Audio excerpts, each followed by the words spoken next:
Back at Riverfront Stadium in Cincinnati, game one of a three-game series, the Phils and the Cincinnati Reds. Reds have taken the field. Cincinnati has played pretty well here at home. They're 14-8 at this ballpark at their home park, but on the road they have struggled. They are 10-18 on the road and 2 games under 500. Jim Fragosi's lineup tonight has Lenny Dykstra, center fielder, leading off. Mickey Morandini, second base, bats second. John Kruk, first baseman, hitting third. Dave Hollins, third base, bats fourth. Darren Dalton will catch and hit fifth. Jim Eisenreich in right field, batting sixth. Milt Thompson, the left fielder, hits seventh. Kim Baptiste at shortstop, batting eighth, and batting ninth and pitching Kurt Schilling. They will be facing Tim Belcher. Tim Belcher, big right-hander, 6'3", 220-pounder, 31 years of age, from nearby Sparta, Ohio. You see the numbers on him. He pitched a one-hitter his last time out. 6.2 strikeouts per 9 innings for him. 3.3 walks in the game that he pitched against the Phillies this year. Surprisingly, Harry walked 5, didn't strike out anybody. Defensively behind Belcher, Jeff Branson at third base. Chris Sabo is a little banged up. Barry Larkin at short. Pip Roberts at second, and Randy Milligan at first. Joe Oliver does the catching in the outfield from left to right. Kevin Mitchell in left. Bobby Kelly in center, and Reggie Sanders in right. The umpires tonight: Bob Davidson will call the balls and strikes. Bill Hahn at first base. Mark Barron at second, and John McSherry, the crew chief, will be at third. Bob and Lisa Hecker here from Reading, Pennsylvania, cheering for the Phils. Leading off for the Phils will be Lenny Dykstra. He has been hot lately, an 8-game hitting streak. Lenny batting at .400 over the last 8 games. Overall hitting .265. Davey Johnson back as manager in the major leagues. Davey Johnson, Bobby Valentine were advisors for the Cincinnati Ball Club when the season started. Tony Perez was the manager. Now Valentine's the third base coach, and he's the manager. Ground ball foul past Mel Roberts. 0-1 to Lenny Dykstra. Dykstra tied for second in the league in runs scored, 41. Tied with John Kruk in that department. Phillies as a team lead the league in walks, lead the league in runs, and lead the league in home runs. That 6-homer game yesterday, the Phils now have 52 home runs. Houston is second with 50.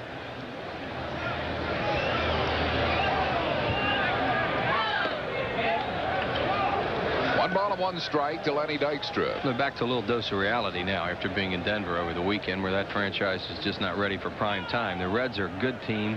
They have a very good lineup, and they have an excellent pitcher in Belcher on the mound tonight. Ground ball to first base. Milligan will make the play himself. Dykstra's retired, 1 down. All the teams in the East that played this afternoon lost. Montreal lost to Houston 2-1 at Houston. Dodgers beat the Cardinals at St. Louis 5-1, and the Mets beat Chicago 9-5. So the Phils at this moment are 7.5 games up in National League East. There was a rain out. San Francisco and Florida rained out. Morandini slaps it just foul down the left field line. Inches foul, 1 strike to Mickey Morandini, who's hitting at .217. Morandini hasn't played too much lately because all the left-handers of Phillies have been seeing. Duncan's been playing some second base, and as a result, Jim Fregosi thinks that Morandini's a lot stronger and quicker with the bat. The other day, he got a couple of base hits when he played. He got a hit the other night when he came into a game, and he thinks that few days where he didn't play actually helped him, even though Morandini doesn't ever want to sit down necessarily. Reds really do not play him to the opposite field like other teams do. Surprisingly, as hard as Belcher throws. I mean, other teams really shade him to the opposite field. They do a little bit, but not the way other teams do. No, and they really have the left fielder Mitchell way off the line, too, which is unusual, especially since he slapped the foul down the third baseline. Close, 1 ball and 2 strikes to Mickey Morandini.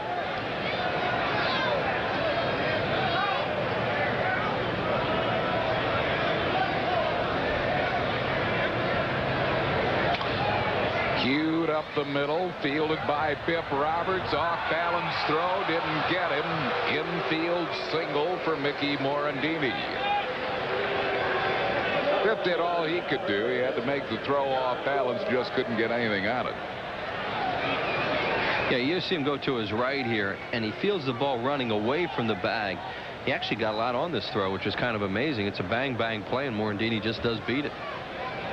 So Morandini is a one-out base runner for John Kruk. Krucker hitting at .369, third in the league in hitting. Lifetime, he's been a pretty good hitter against Belcher, .364 against this right-hander, including a home run.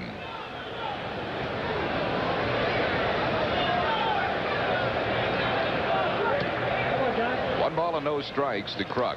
Phillies saw Belcher back in early April. He was throwing a lot of breaking balls, change-ups, and did not have a good fastball in that game. For Tim Belcher to pitch the way he did that night and not strike out anybody is really unusual. They say he's throwing a lot harder, and as a result, his numbers are getting a lot better. Both of his wins have been shutouts. He's tied for the league lead in shutouts, along with his pitching opponent Curt Schilling tonight, with 2 of them. Doc Gooden also has 2, as does Doug Graybeck.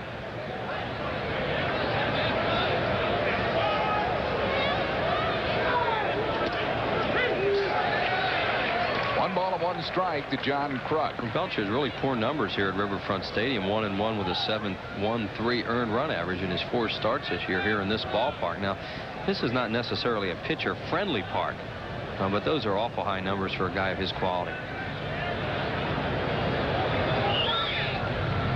That's not his good move either. No. Belcher can really hold runners on. He has a very quick move to first base. He has good feet, and he's just kind of showing Morandini that he knows he's over there. That's not the move he'll use if he wants to try and pick him off.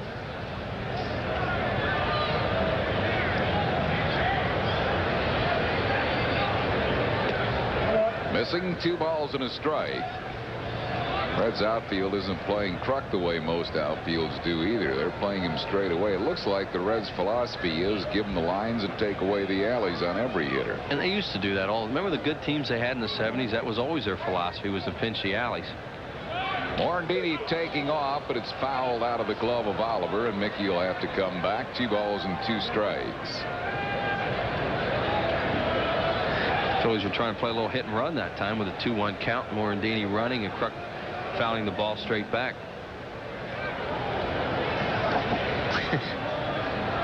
Or as they call him here in Cincinnati, Crook. That is the way John's family does pronounce his name, is Crook, and John Browdy, the PA announcer here, calls him Crook.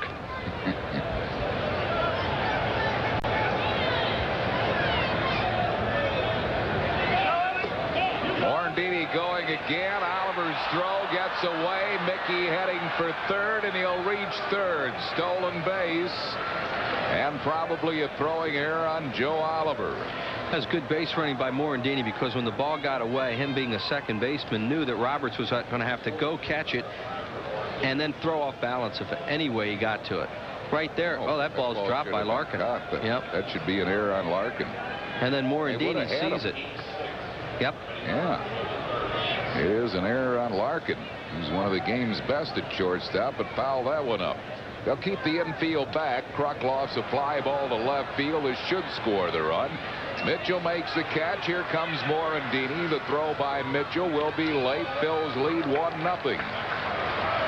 Sacrifice fly by John Kruk. He knocks in his 31st. And the Phillies continue to produce runs. You see the reception for Morandini, led by tonight's starting pitcher Curt Schilling. Also as Kruk comes back. I mean, they get a runner to the third base and they get the fly ball that they need. Morandini is 5 for 5 in the stolen base department now.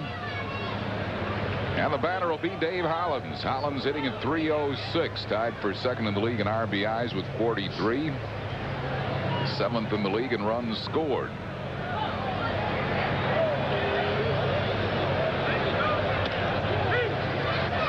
One strike to Dave Hollins.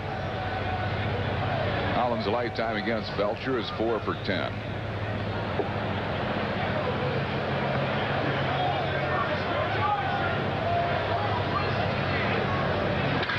Ground ball hit to Pip Roberts. He has it and throws. Hollins retired.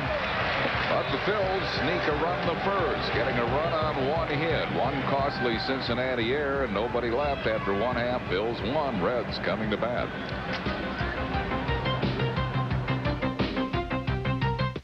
Infinity wondered what would happen if a luxury car stepped outside the traditional lines. Their designers drew an oval to create a cocoon-like feeling, pierced by an arc to project motion. That beautifully simple concept led to something simply beautiful, the J30. Visit your Infinity showroom and see what a luxury car looks like when it has a personality.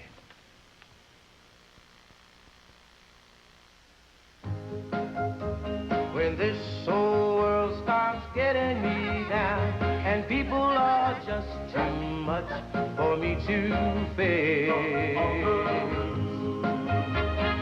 all of the only place I know. New Club World.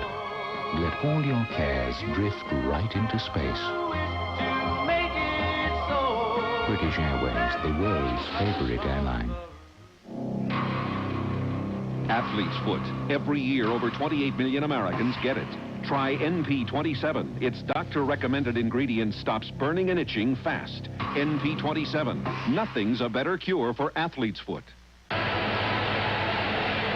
Davey Johnson's Cincinnati lineup tonight has Biff Roberts second base leading off. Jeff Branson at third base hits second. Barry Larkin shortstop batting third. Kevin Mitchell left fielder hits fourth. Bobby Kelly in center field batting fifth. Randy Milligan first base hits sixth. Reggie Sanders in right field batting seventh. Joe Oliver catching hitting eighth and batting ninth and pitching Tim Belcher. They're facing Kurt Schilling. Schilling is 6'4". He's 215 pounds, 26 years of age, number 2 pick by the Red Sox back in 1986.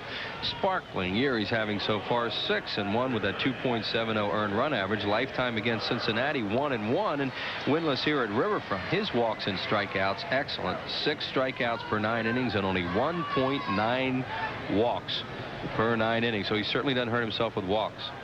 Dave Holland's at third. Behind him at shortstop, Kim Baptiste, Mickey Morandini at second, and John Kruk at first. Aaron Dalton doing the catching again. And in the outfield, Milt Thompson in left, Lenny Dykstra in center, and Jim Eisenreich in right. Biff Roberts leads it off. Biff hitting at 237. 1 ball and no strikes. Cincinnati Reds with those old-style Reds uniforms that they're wearing here at home this year. The old Ted Kluszewski look. 2 balls and no strikes to Biff Roberts. Biff batting better left-handed than right. 276 left-handed, 172 right-handed.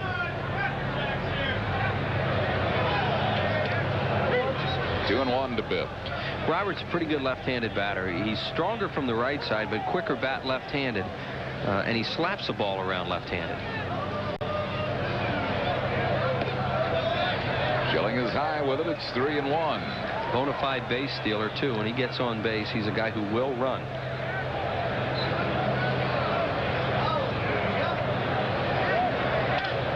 Fouls it out of play. It's a full count to Biff Roberts. Kurt Schilling likes to pitch at night, 5-0 with a 2.15 earned run average and 7 night starts. So, you know, he got himself working on a night game here, which has been right up his alley so far this season.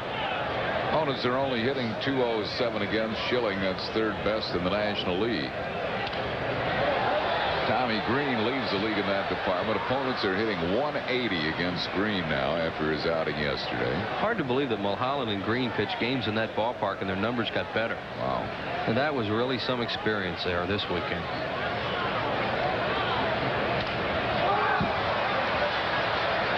This another foul down the first base side. Still 3-2 to Biff Roberts. There's T to Green, Danny Jackson, and Mark Davis. Line drive. That's a hit to left field. Thompson has it on one hop, and Biff Roberts, the leadoff base runner. As Chris mentioned, he'll steal. He's 16 out of 19 in the stolen base department. So I mentioned he just likes to slap the ball around left-handed. He fouled off some pitches from Schilling, then got a ball away and gets himself a line drive base hit. He's become a pretty good little left-handed hitter. Jeff Branson, the third baseman, is hitting at .385. Hasn't had that much of an opportunity to play. Used primarily as a pinch hitter, but Chris Sabo is out. Back problems. Branson playing third today. 1 strike to him. After Branson, all right-handed batters in the Cincinnati Reds lineup. They are one of the more right-handed teams in the league. One of their big problems is that Hal Morris has been out all year. They expect him back in about a week, and he'll really help their balance in their lineup. No question. We saw him taking BP tonight. He was swinging the bat pretty good. I thought he was going to be activated tonight watching him. Foul it back, 0-2. Yeah, it didn't look like there was anything wrong with him. What they told us, Harry, is that he's going to go out on a rehab like most players do nowadays. They'll go out and play for a couple games, and then they'll get him back here.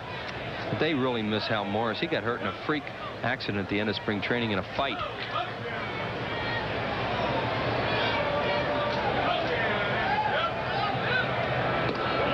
Just missing with a breaking ball. 1 ball and 2 strikes to Branson.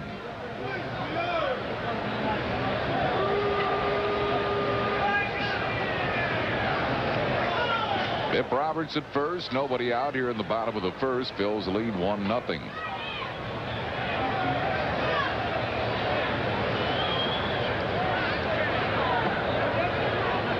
In the dirt, it's 2-2. Branson's a nice little extra man for Cincinnati because he can play third, short, or second. He swings the bat. He doesn't have much power. But he'll hit some doubles. He's a prototype utility infielder. Biff Roberts showing no signs of running yet, but this is a good time to go now. 2-2. 7th in the league in stolen bases, 16 of them. He's only been thrown out 3 times. Late swing and a miss struck him out. Schilling is among the league leaders in strikeouts. Came in as the 8th leading strikeout pitcher in the league. 53 of them. That's number 54 for him. Well, he shows you what happens when a hitter's trying to pull a ball. See, Branson is open. Then he comes into the ball, and he was looking for something middle in to pull with the hole open. He got a pitch on the outside corner. He just couldn't get to it.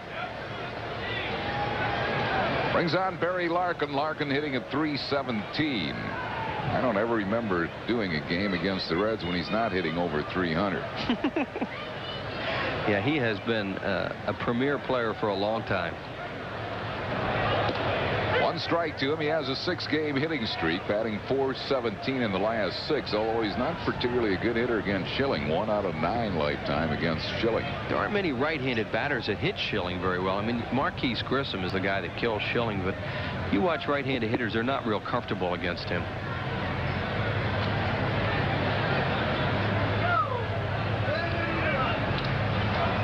It straight back. No balls and 2 strikes to Larkin. Phillies like to think they can get Larkin out up, just the way you saw that pitch then. You get him out, down, and away, or you can get him to chase balls up in the strike zone when you get ahead of him. Now, whether they'll go after him right away 0-2, we'll see. But at some point in the game, if they want to strike out on Larkin, they'll try to go up the ladder with him.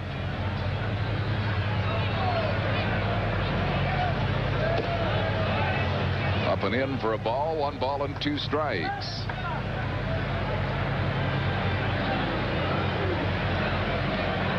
Kind of shade Larkin to the opposite field do the Phillies.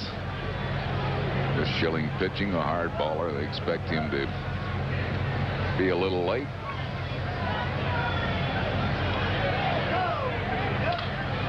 Fouls it down the right field side. Spoiling a nasty slider. 1 ball and 2 strikes. Roberts is having trouble picking up Schilling over at first base. He wants to run. Schilling has a good move over there, but he's also gotten very deceptive the way he goes to home plate, and he does a good job of holding runners on. He varies his move too. He'll hold the ball sometimes. He'll quick pitch. He's gotten a lot better at it.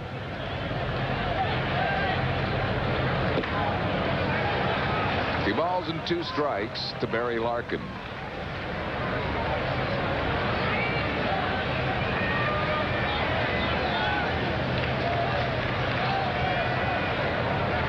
Kevin Mitchell waits on deck.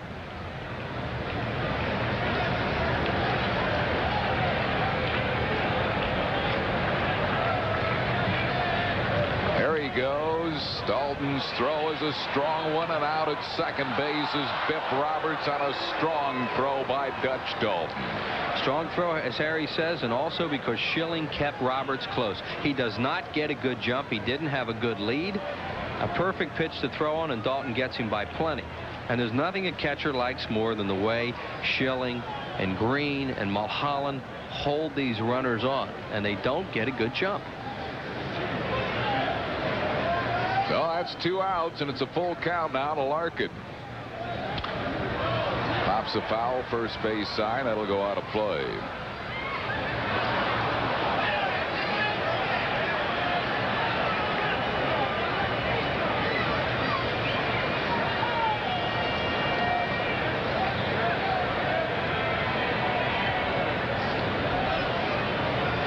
Still 3-2 to Larkin with 2 outs and no base runners. Phils lead 1-0. Line drive over the head of the leaping Mickey Morandini, base hit. So Larkin is a 2-out base runner. Throw out, stealing a big play for Schilling here in the first. The batter will be Kevin Mitchell. He stayed away from him for the most part. Schilling throws a fastball. He was trying to get that ball on the outside part of the plate. He got it down the middle more than he wanted. And Morandini gives it an effort, no chance. Mitchell batting at .348. 6 home runs. He's knocked in 29. Takes it right there for a strike. He's been hurt a lot throughout his career, out with a sore elbow the last 3 games. Mitchell, when he plays, is still very, very dangerous, but they never know when he's going to be able to play. That's a problem with him. A little bit wide, 1 ball and 1 strike. Looks like he's also put on a little weight. Yeah, really. But you know what he does? He stands right up on top of the plate. He's fearless. He says, go ahead, throw it inside if you want, because it's not going to bother me if you hit me. Look where he stands. 2-1. Big Phillies fan Marge Morgan here tonight, sending along her best to Granny and Pop Morgan. Mom Scott O'Neill and her nephews Matthew and Danny watching the ball game tonight. Look at that stance. That front foot pointed right at home plate. There are very few guys in the league get closer to home plate than Kevin Mitchell.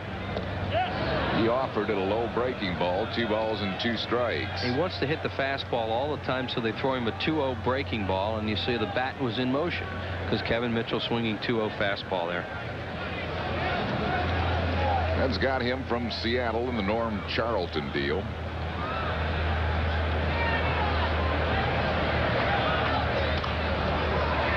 Jammed him with a fastball. It's foul back, still 2-2. Birthday wishes tonight to Jack Brandley, Pocono Pines, recovering from some surgery, 64.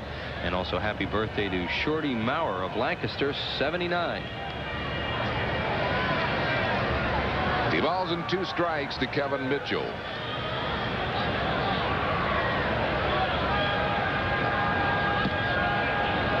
Full count. Larkin will be taking off on the pitch.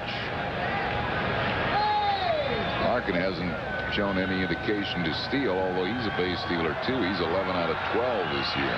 Schilling not sharp here in the first inning. He's run 3 3-ball counts now, and so far he hasn't gotten hurt.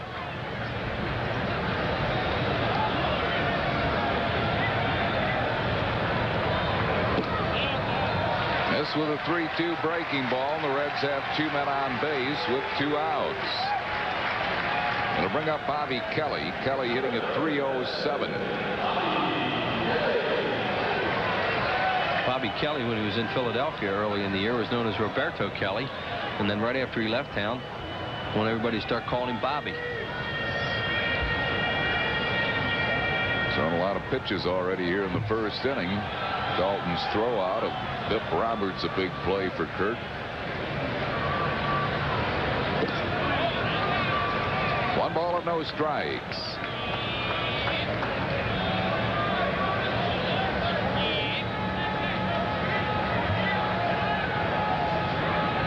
Barry Larkin at second, Kevin Mitchell at first with 2 down.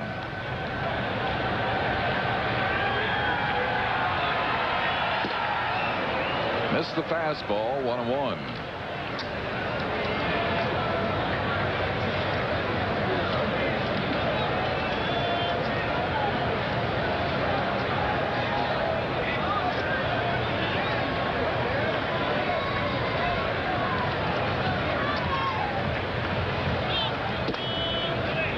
Fastball inside. 2 balls and a strike. When the Phillies played Cincinnati at the Vet, they swept them in early April, and Bobby Kelly at that time was a number 2 hole hitter in the lineup. Now he's down here in the 5 hole, which is more of an RBI spot.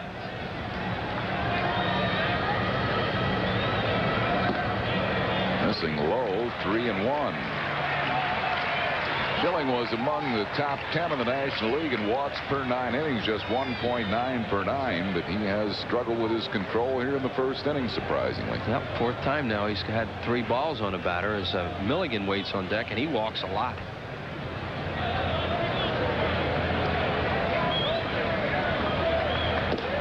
Walked him.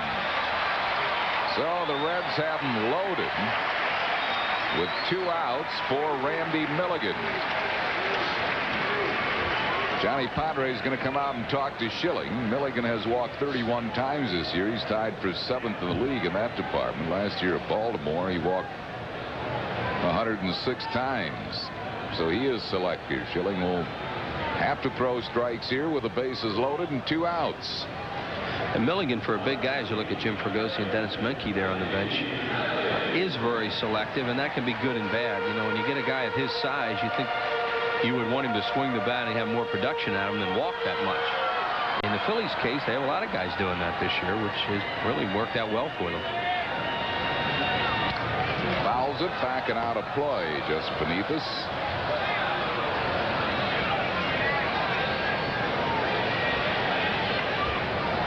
Oh, yeah, like you're going to catch that.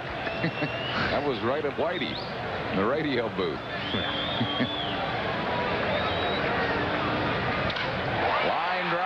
Center field. Dykstra makes the grab to retire the side. No runs, 2 hits, no errors. They leave them loaded, and after 1-0 Phillies.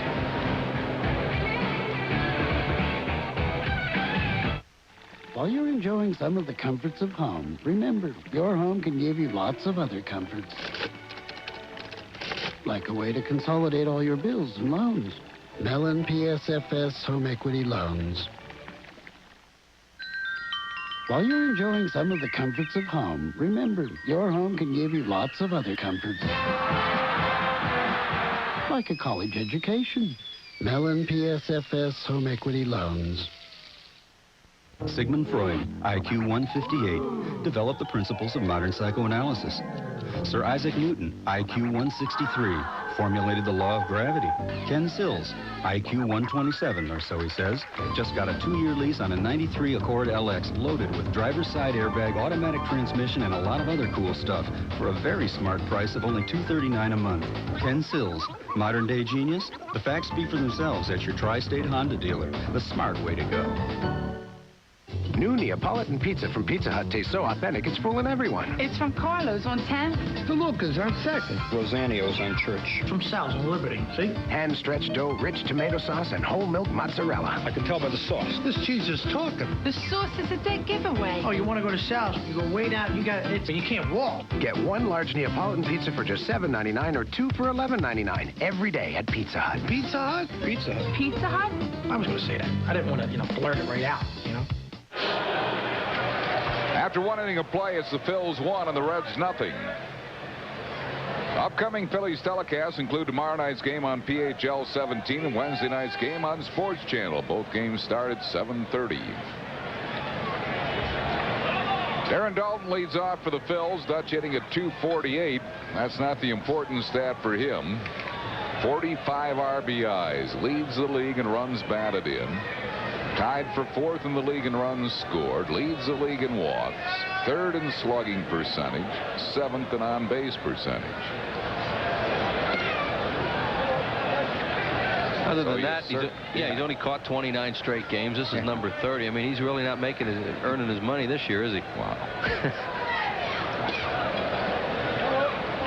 And he will get a day off Wednesday against John Smiley. Fregosi said that he's not going to play him Wednesday. At least that's what he told me yesterday. And I think Dalton will probably go along with that. That'll give him 2 full days with the off day on Thursday. Phillies home on Friday night against those Rockies. 2 balls and a strike to Darren Dalton.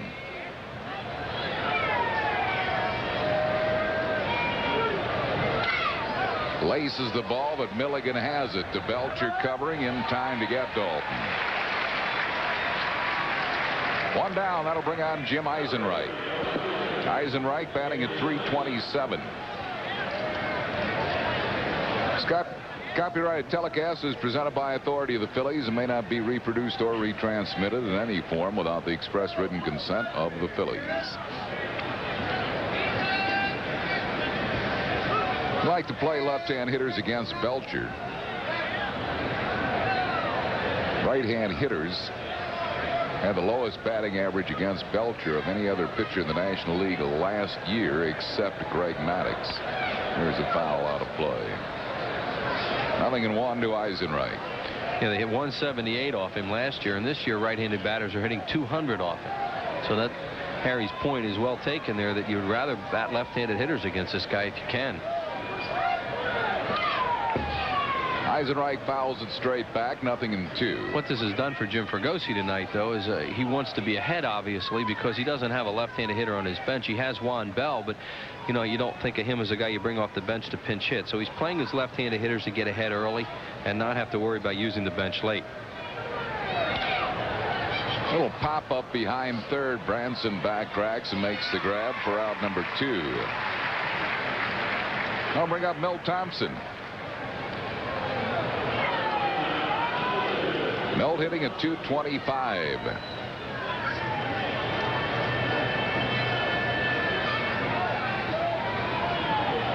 Danny Jackson will pitch tomorrow night for the Phillies against Jose Rijo, and on Wednesday it'll be Ben Rivera and John Smiley.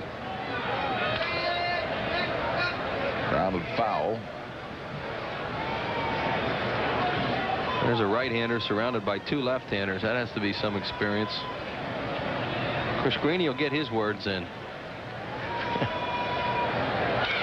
Bouncing ball, top to first baseman Milligan, and in his way was Biff Roberts, and the ball gets by Belcher, and Thompson heading for second.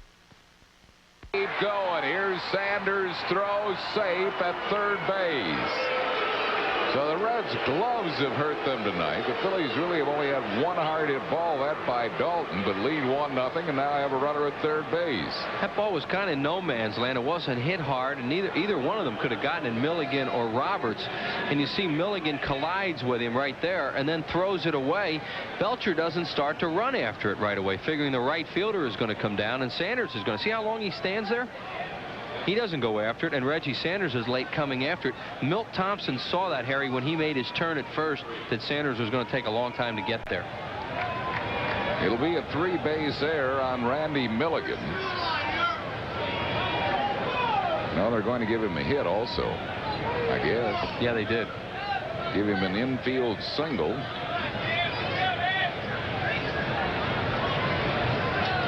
And then the error on Milligan. 1 ball and no strikes to Kim Batiste. Batiste hitting at .276. Breaking ball just missing. 2-0. I remember seeing Milligan in a game last year when he was with Baltimore run into the second baseman in a game at Kansas City and get knocked out and remain motionless for a long time on a play just like that.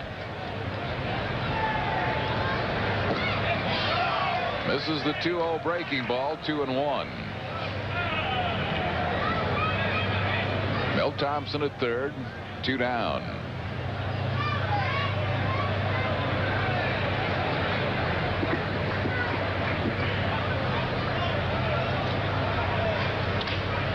Ground ball shortstop. Larkin throws out Batiste, and that'll retire the side. No runs, 1 hit, 1 error, and 1 man left. After 1.5, 1-0 Phillies. Dave Hollins and the Phillies invade Mid-America to battle Barry Larkin and the powerful Cincinnati Reds. The Reds have one of the most potent offenses in baseball, but Curt Schilling and the boys will have these Reds singing the blues. Don't miss this East-West showdown as the Fightin' Phils battle the Cincinnati Reds tomorrow at 7:30, only on PHL 17. We play the Phillies on 17. Phils Reds tomorrow at 7:30. People come in and say, why 5 grades of gasoline? I tell them offering only 3 grades would be like selling suits and small, medium, and large. Some people would get a good fit. Some could use a little tailoring. So if you want to know why we give you all these choices, think about the guy who needs 41 long and picture him wearing a 39 short. The metal cylinder is secured and turned in a counterclockwise motion, causing the internal railing to rise and disengage. It's easy to make something as simple as opening a jar complex. The challenge is making the complex simple. But that's what we do at Bell Atlantic Mobile. We take cutting-edge technology and place it comfortably in your hands. Bell Atlantic Mobile. Advanced technology and people who make it mean something. Searching for the perfect shave? You'll find it with Norelco. Our lift and cut system lifts the hair so when it's cut, it can drop below skin level without the blades touching your face. So for a perfect shave, remember, Norelco makes close comfortable. This Saturday night is photo night as the Phils take on the Colorado Rockies at Veterans Stadium. Get up close photos of your favorite Phils. Compliments of Kodak and the Camera Shop Incorporated. Come out early. Picture taking from 5:45 to 6:15 on the field at the Vet. For tickets, just call 463-1000 or stop by a local Ticketmaster location. Reggie Sanders leads it off. Line drive right at Mickey Morandini. Drops it, recovers, low throw, and safe at first base is Sanders, and that'll be an error on Morandini.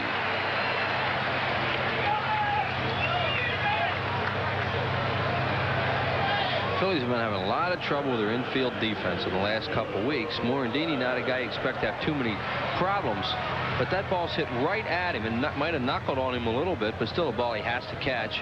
And then he compounds it. He doesn't get anything on the throw, throws it low. And Sanders, who runs well, beats it.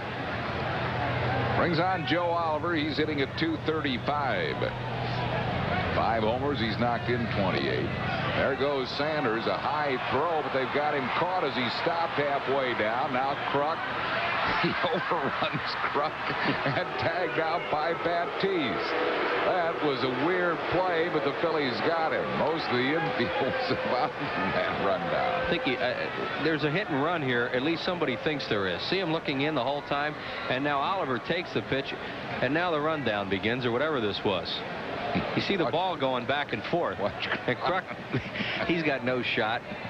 That guy just scored a touchdown running around Kruk.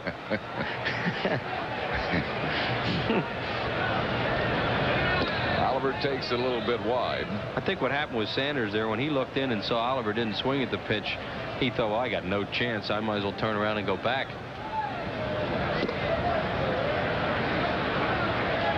The outstealing goes 2-6-3-6.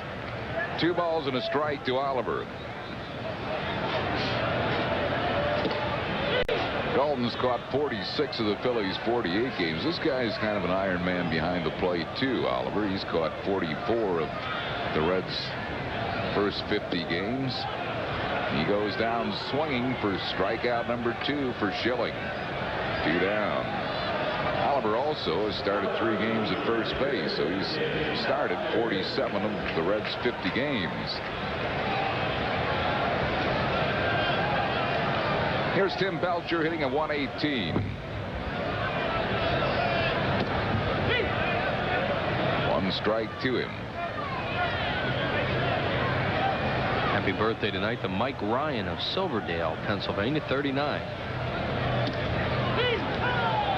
2 quick strikes to Belcher.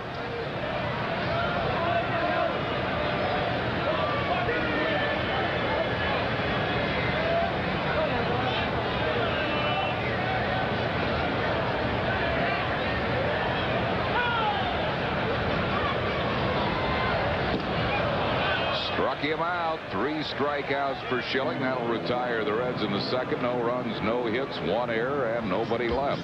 We go to the 3rd inning. It's 1-0 Phils.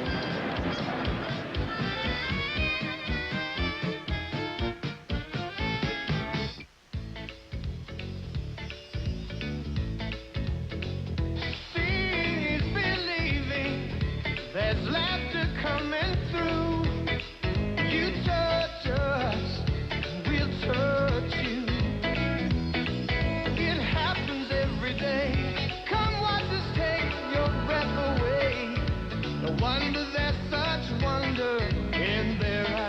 Come make contact with another world. SeaWorld. What could 4 minutes cost if your 800 service goes down? If you're big in the travel business, $240,000. But with us, nobody misses the boat. Introducing the AT&T 800 service, never miss a call guarantee. Now, if there's a problem, we can reroute your calls in less than a second. Sign up for the never miss a call guarantee. It's the #1 reason with AT&T 800 service. It's always smooth sailing. AT&T, the best in the business, guaranteed. A new look Ranger is now at your Quality Plus Ford dealer. No other truck is built for tough. Ford Ranger, the #1 compact pickup for 6 straight years, has a slick new look inside and out. No wonder Ranger is 93 compact pickup of the year. It'll set you free. The hottest new look Ranger Splash just got in town. Hurry, lease a well-equipped 93 Ford Ranger for just $199 per month for 24 months. Now at your Quality Plus Ford dealer. You better hit the ground running in a new Ford truck. Hey. It's a really big and colorful beach towel, free for kids 14 and under. Courtesy of Mellon PSFS, Sunday, June 6th at 1:35, when the Phillies play the all-new Colorado Rockies. Reserve your tickets in advance. Call 463-1000. Our trivia question tonight, and we're talking brothers tonight on our trivia question.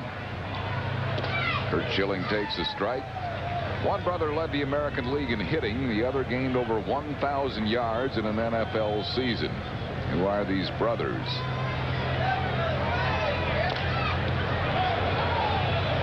Belcher throws out Schilling. They accomplished the feat in the same year. Well, that blew that theory. In the same year. Yeah. One won the American League batting crown, and the other rushed for over 1,000 yards.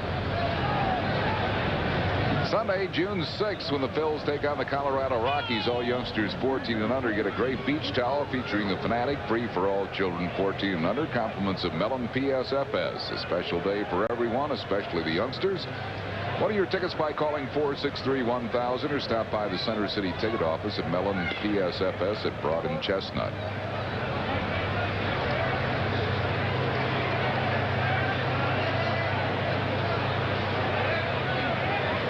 Nothing to Lenny Dykstra, grounded out his first time up. Well, he's got an unearned run in the first.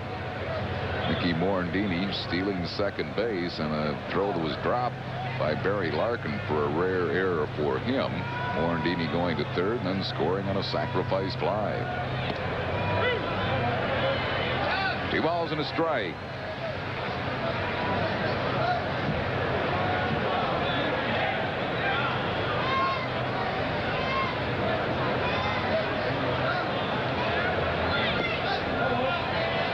Missing 3-1. Dykstra's really been fighting his way back from a slow start, and he's reacted by hitting a lot of balls the other way. That's gotten him going. He's changed his stance just a little bit, holding his bat a little bit differently, working on a few things, and it's really helped him. Dykstra's aboard with a walk for Lenny. That's his 34th walk. He's 5th in the league in that department. And the batter will be Mickey Morandini, who got an infield single and scored the Phillies' run his first time up. You feel charitable tonight about hints? Yeah. Okay, go ahead. I'll take them. They accomplished the feat in the same season. You said that.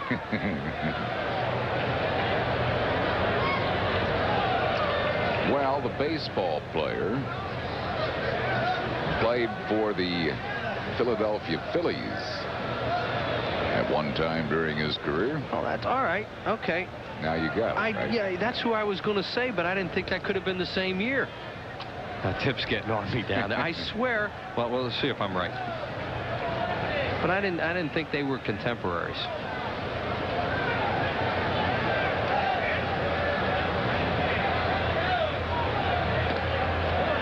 Chased a high fastball, 1 strike to Morandini.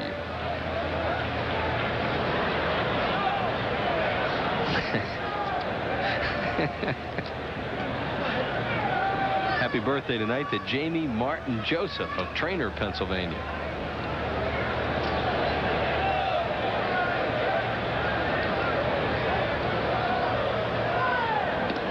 unseasonably chilly tonight here at Riverfront Stadium, but Belcher without the sweatshirt. You don't see starting pitchers do that too much. You know, the relievers will come in without sweatshirts because they're kind of half nuts anyway. A lot of those guys that are in the bullpen. No offense to any of the families watching, but you know what I mean. But starting pitchers normally are going to wear sleeves on chilly nights. Pitch out, nothing on. Dykstra's stolen 12 bases. He's been thrown out 4 times. Mitchell looks like he's moved over a little bit in left field from where he was in the first inning, but as Harry pointed out, there you see the defense. They still aren't over-shifting Morandini the other way, which is strange off a hard thrower like Belcher.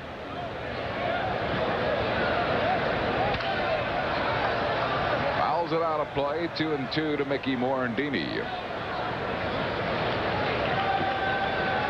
Belcher has never had a losing season in the major leagues. Last year he was 15-14.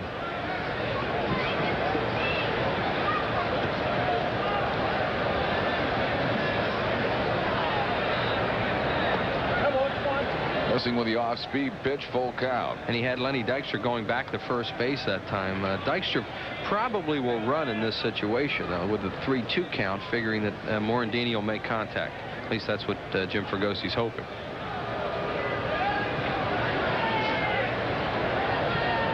There goes Lenny. Foul out of play down the left field side.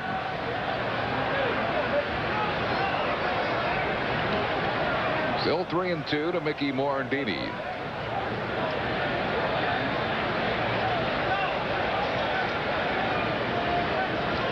Phil's leading 1-0. We're in the third.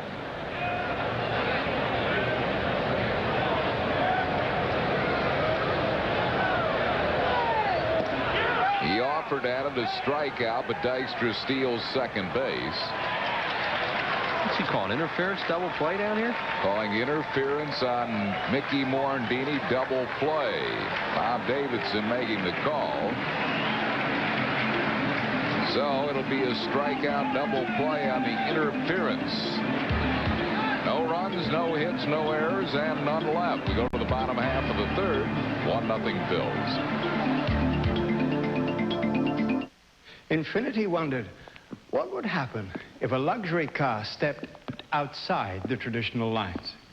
Their designers drew an oval to create a cocoon-like feeling, pierced by an arc to project motion. That beautifully simple concept led to something simply beautiful, the J30. Visit your Infinity showroom and see what a luxury car looks like when it has a personality.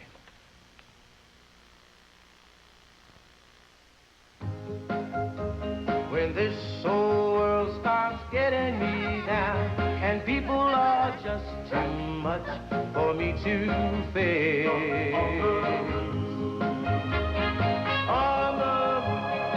only place I know. New Club World.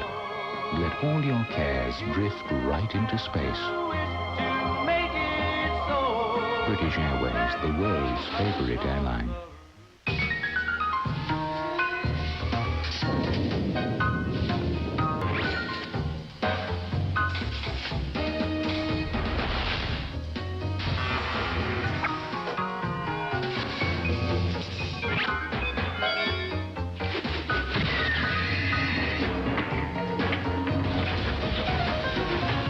DeskJet printers from Hewlett-Packard.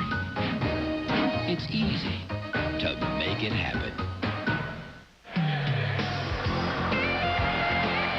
Tonight's Phillies game on PHL 17 is brought to you in part by Smooth Bush Beer and Easy Drinking Bush Light. Head for the mountains of Bush. By Pizza Hut. Call Pizza Hut Delivery now and have your pizza by the 6th inning. And by Jiffy Lube, America's favorite oil change. Pip Roberts leads it off, looks at a strike. He singled his first time up. Phil's leading 1-0.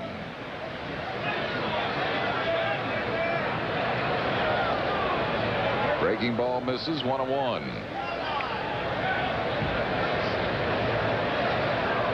Top of this inning ended on the strikeout and the interference call on Mickey Morandini. Breaking ball missing, 2-1. Schilling threw 35 pitches in the first inning, a really high number for him. He didn't throw a whole lot of pitches in the second. It's a cool night, as Harry pointed out, so you know you won't run out of gas necessarily on a night like this because of the weather. Doesn't look like he's had real good command of his slider thus far. He's got a good fastball, which he almost always takes out there, but he does not look like he has command of his breaking ball at this point.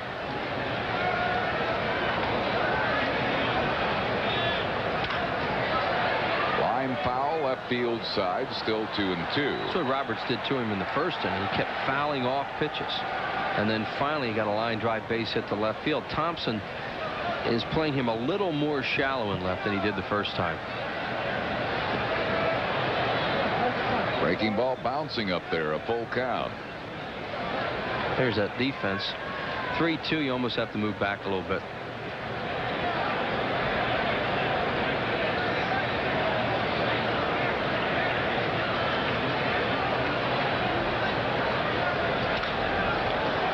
Fouls this one out of play. Bipp, a pesky little hitter.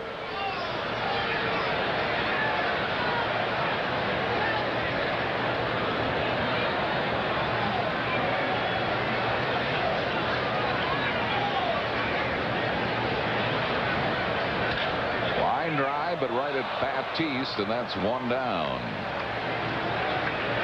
Here's the interference call on Mickey Morandini.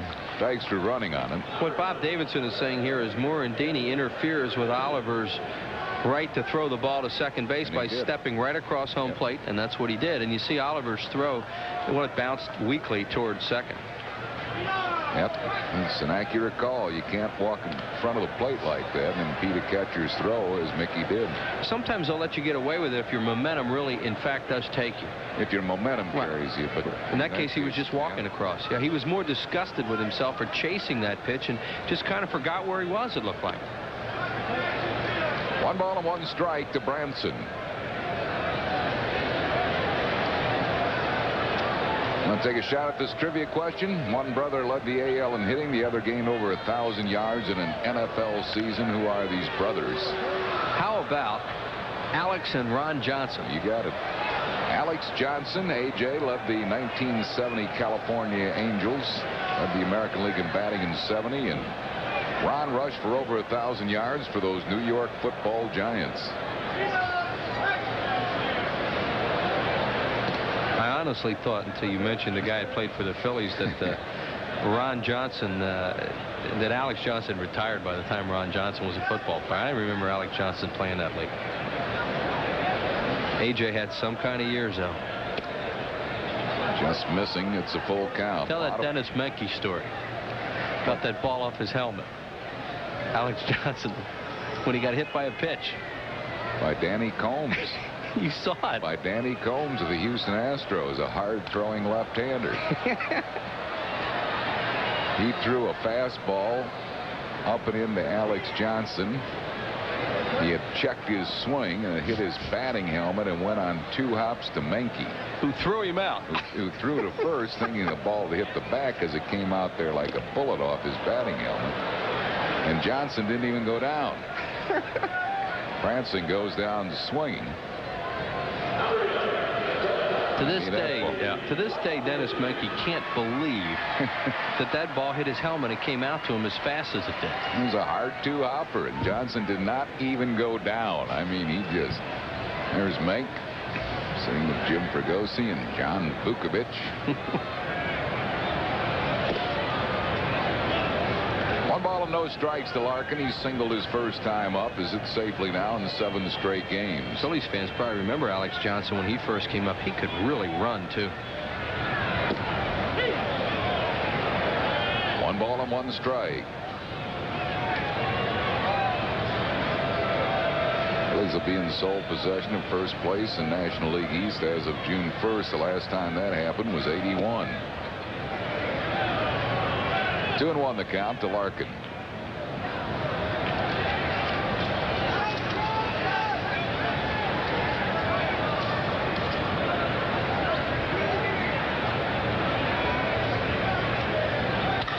Hard ground base hit center field.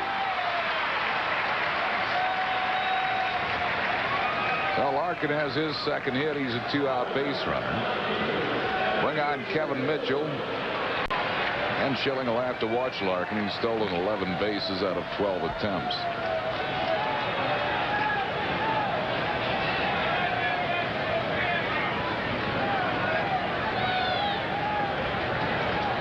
Kevin Mitchell walked his first time up.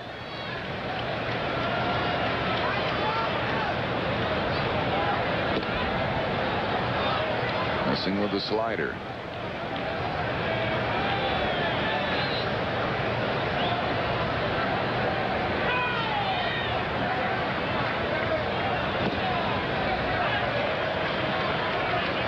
Two balls and no strikes to Kevin Mitchell. Well, they got in this situation with him last time, 2-0, threw him a slider, and he swung at it, or he check swung, and it was called a strike, which it was. So Mitchell, when you get him in cripple situations, 2-0s, 3-1s, and have to throw him fastballs, he's really dangerous.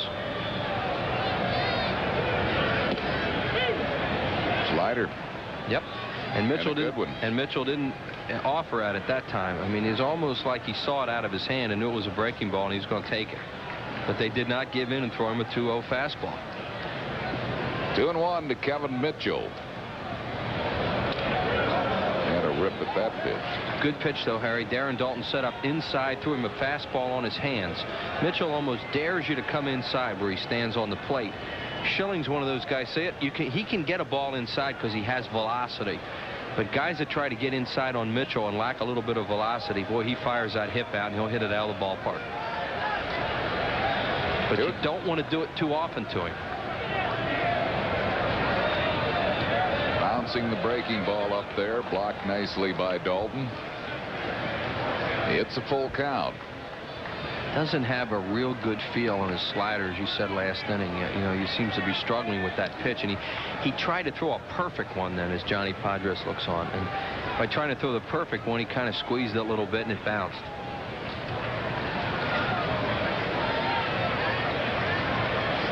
Full count to Kevin Mitchell. Larkin will be taking off from first base with 2 outs. This with a slider. Walked Mitchell for the second time, and that's the third walk given up by Schilling tonight. 2 men on base with 2 outs, and the batter will be Bobby Kelly. He walked his first time up.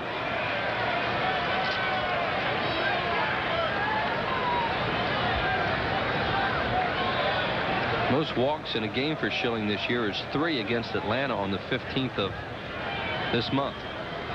So he's equaled that. Yeah. We're in the third. Got the call on that slider. 1 strike.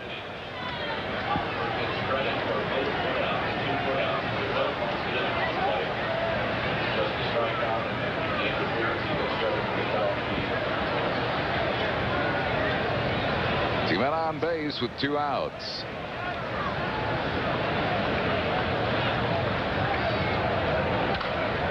Foul out of play. 71 pitches thrown by Curt Schilling already. We're just in the third. That's a lot. Phillies have had a lot of complete games lately, and their pitchers have been pitching, you know, a large number of innings. They're starters, but you get that high now this early in a game, and Johnny Padres and Jim Fregosi know that a complete game is probably not going to be likely tonight.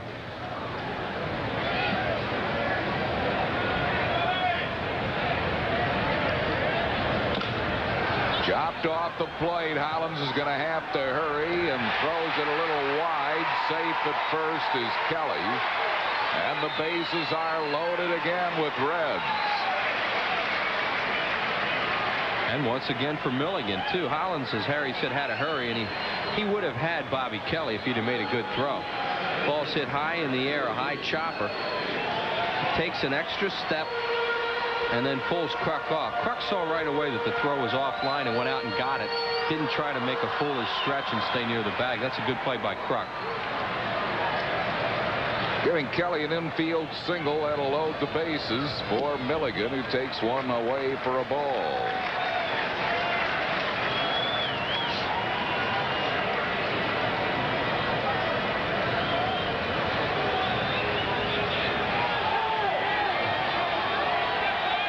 Larkin broke then.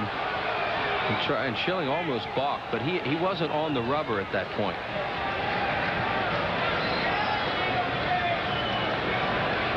See, Schilling is more comfortable working from the windup in this situation.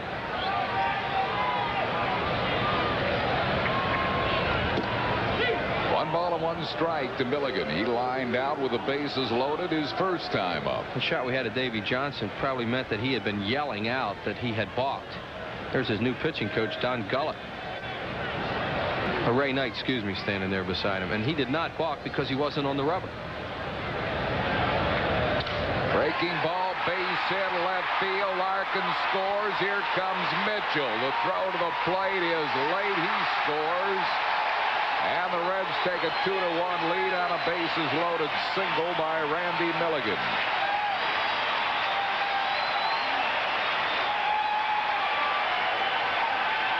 Johnny Padres is out of the dugout. I think Bob Davidson must have thrown him out of the game. Here comes Fregosi out too. Yep, Padres is out of the game. He was on his way out to talk to Schilling and must have said something, and Bob Davidson ran him. Oh, that's amazing. Well, Johnny Padres has been ejected from this game.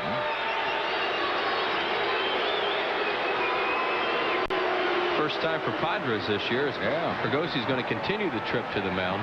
Padres been doing a little yelling about some pitches from the dugout, but I don't think Schilling's been that sharp, you know, to really blame Bob Davidson. Now, sooner or later, Schilling was going to get hurt. Milligan lined out the first time up with the bases loaded. Now, base hit in the hole to left field, 2-run score.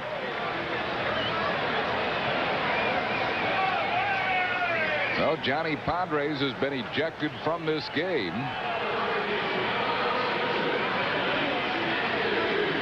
I really haven't felt like Davidson's been pinching him that much. No. I don't think Schilling's been sharp tonight at all, but Padres, you know, really sticks up for his pitchers. Here's Reggie Sanders. He was safe on an error his first time up.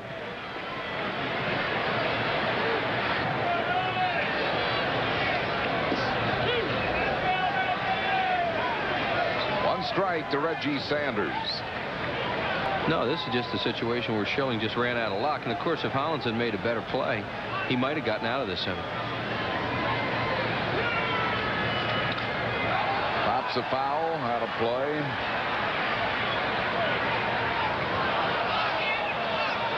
No balls and 2 strikes to Reggie Sanders.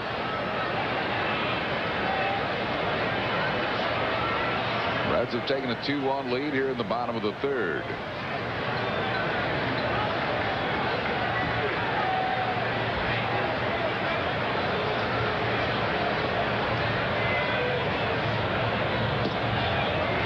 Just missed with the breaking ball, 1-2. Schilling's averaging 8 innings per start this year. That's how good he's been. And this is one of the few really struggling efforts he's had this season.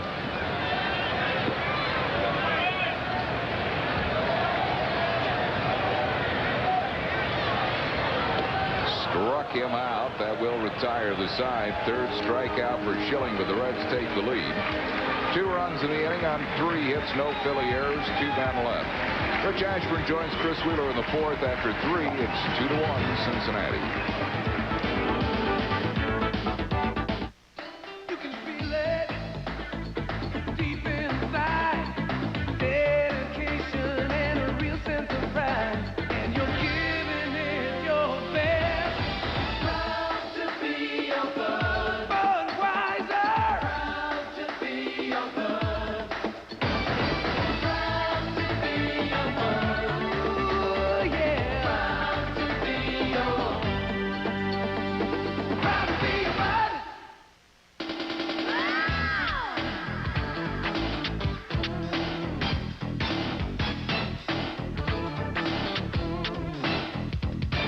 Make a note to make history when the Colorado Rockies come to town for the first time. Friday, June 4th, Saturday, June 5th, and get a big beach towel free 1:35 Sunday afternoon, June 6th. Then it's the Astros, June 7th, 8th, and 9th. Order your tickets in advance. Call 463-1000.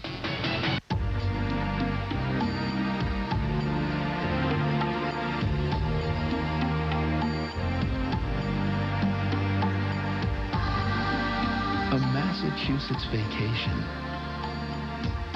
It's close to home, yet light years from the world you left behind. Look for your free Massachusetts summer getaway guide at all CVS locations. Well, the Heroes of Baseball game is coming up Saturday, June 19th at 7:35. Phillies and the Marlins, the 10th reunion of the 1983 National League champion Phillies. They'll be back to play a team of Major League All-Stars from the same year. Mike Schmidt, Tug McGraw, Gary Matthews, Gary Maddox, and lots more. The game begins at 6 o'clock, and it's compliments of Upper Deck. Just call your local Ticketmaster location. You can call by phone at the Phillies offices at 463-1000. John Kruk leads it off for the Phillies. Kruk, Hollins, and Dalton to face Belcher here in the fourth, and Rich Ashburn joins us. Good ball game, a little wild so far. Unlike Schilling, be as wild as he's been tonight. And the Phillies have kind of a tainted run off Tim Belcher in the first inning, an unearned run. He's been pitching well. Yeah, and that strikeout double play, interference double play, that kind of hurt the Phillies. Kruk takes it over for a strike. He knocked in the Phils one run in the first inning with a sacrifice fly. His 31st run batted, and there's Schilling. Doesn't particularly like what he's done so far. He's been a little wild and gotten behind a lot of hitters. And his pitching coach's history. Yeah. He was history when he hit the chalk line. Yeah, he said something to Davidson on his way out. He didn't even get across the chalk line. Johnny Padres was gone. Kruk takes it up high in the count. His 3 balls and 1 strike. Belcher has walked 1 and struck out 1. Strikeout double play ended last inning. That's walk number 2 issued by Belcher. Kruk, a leadoff base runner here in the 4th inning for Hollins, who grounded to second his first time up. John Kruk now has been walked 40 times. He's up among the league leaders in that category, as a lot of Phillies are in walks. Dalton leads. Lenny Dykstra in there. Dave Hollins with 8 home runs and 43 runs batted in.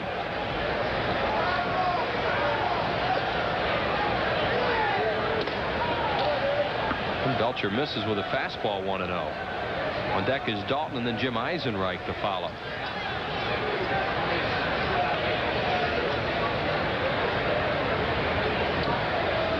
Only 48 pitches for Tim Belcher compared to the high number for Schilling. Well, we had him up around near 80. 78. That's a lot for him. For 4 innings. 3 innings, I mean. Well, the most he's walked in a game all year is 3, and he's tied that this evening in just 3 innings. Hollins pops it up. It's playable. Bransom, the third baseman, grabs it in fair territory, 1 away. It's a little off-speed pitch that Belcher's throwing. It's slower and has a little sink to it. Yeah, it's a changeup, and he's been using it really effectively, especially the left-handed batters. It gives him that pitch off speed that he needs to use on left-handed hitters, because he throws everything else pretty hard. Dalton grounded to Milligan, the first baseman, who flipped to Belcher his first time up. Darren 0 for 1, batting .247. That's the pitch right there. Dalton has a lifetime home run off Belcher, but he's just 5 for 26 lifetime off him with 6 runs batted in.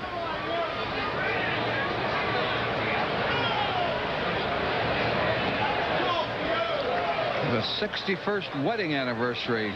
Frank and Teresa Randazzo in Oakland, New Jersey. Oakland, New Jersey. 2 balls and no strikes on Dalton with Kruk on at first base. And it's low, 3-0. Dalton will take a look at Larry Bowa to see if they're going to turn him loose.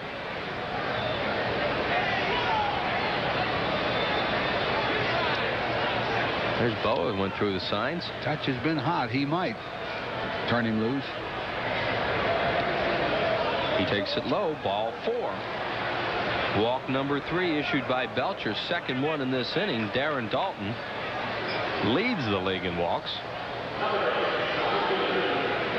That's number 45 for Dalton on the year. And here's Eisenreich. Jim getting a start in right field tonight. He popped to the third baseman Bransom his first time up.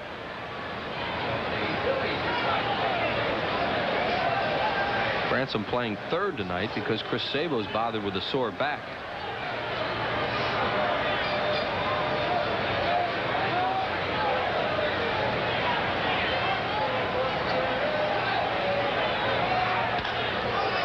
Play left side. It'll go to the crowd. Reds 2, Phillies 1. We're in the 4th. John Hildebrand in Middletown, PA. 81 today.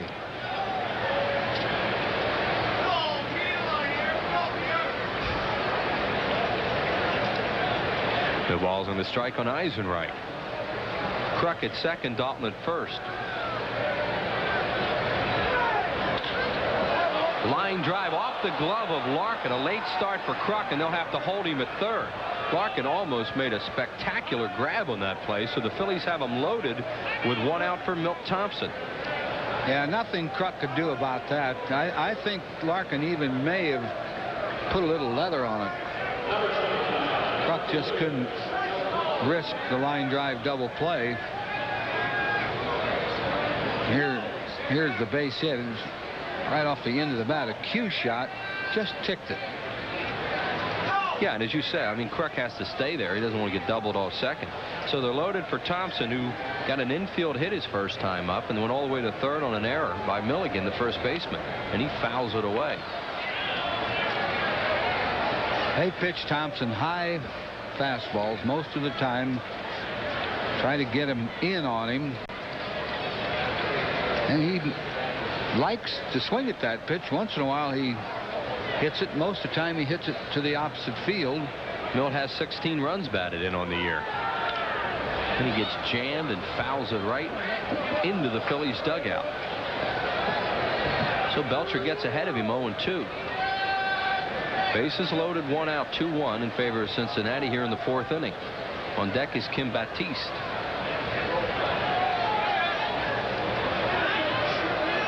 Well, Milt really has to be a good defensive hitter here. Keeps working him in. Well, Thompson likes a ball away, as you're talking about. I mean, he's a guy, he likes a ball away to take to left field, and the other pitch he'll take back through the middle if he gets it in the middle of the plate. And you see the Reds set up in double play depth.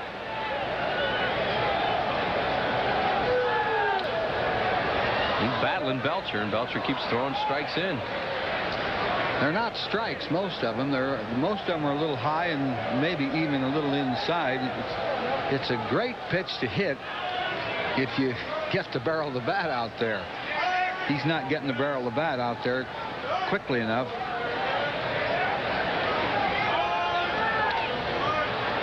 To Milligan, see if they can get two. Unlikely on Thompson. The Phillies will tie the game as Kruk scores on the 3-6 fielder's choice. Thompson with his 17th run batted in on the year, and the Phillies now have runners at the corners with 2 outs. Well, to give Thompson his dues, he did put the ball in play, and he put it in play sharply to Milligan, the first baseman. And Milt is awfully hard to double on a ground ball like that. And Milligan was playing all the way back, as you see, so he has really no shot to come home. He's got to go get the out at second, and that's all they're going to get. So here is Kim Baptiste. He grounded to shortstop his first time up. Darren Dalton now at third base, and Thompson on at first. Phillies in a 2-2 game with the Reds. Outside to Baptiste. Baptiste had a good weekend series. He's hit safely in 5 of his 6 starts that he's made at shortstop this year at a 308 clip. 5 for his last 12 coming into the game, which is a 417 clip. 0 for 1 tonight. Popped up foul out of play.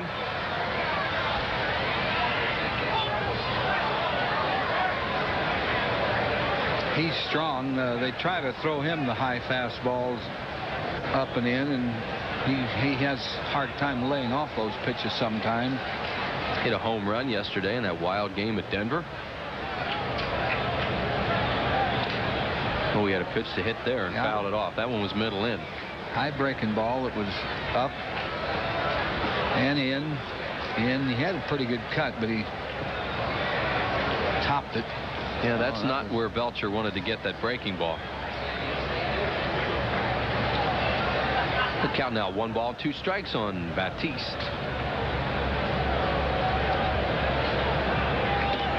Fastball is up high, 2-2. On deck is Curt Schilling. There are 2 outs. 2 walks in this inning have really hurt Belcher. Just like they hurt Schilling in the bottom of the 3rd. Fly ball, shallow right field. Reggie Sanders right there. He grabs it, and that'll do it for the Phillies in the 4th. They tie the game with a run on 1 hit, no errors, and 2 men left on base. We head to the bottom of the 4th inning. We're tied at 2. In the darkest hour, their actions can mean the difference between life and death, even your own. We've got a helicopter coming in for the injured parties. Ride along with these real-life heroes. The suspect is traveling approximately 110 to 120 miles per hour. The men and women of our nation's highway patrol in an explosive new series that puts you behind the wheel 5 nights a week. Real stories of the Highway Patrol. Weeknights at 7:30 on PHL 17. Jim Florio said he would do something about New Jersey's economy. He did. He raised taxes $2.8 billion, which destroyed our economy. 400,000 jobs lost, the highest unemployment in the nation, and now Jim Florio says he won't rule out even higher taxes. Is it any wonder over half our state wants to move out? Fed up with Florio?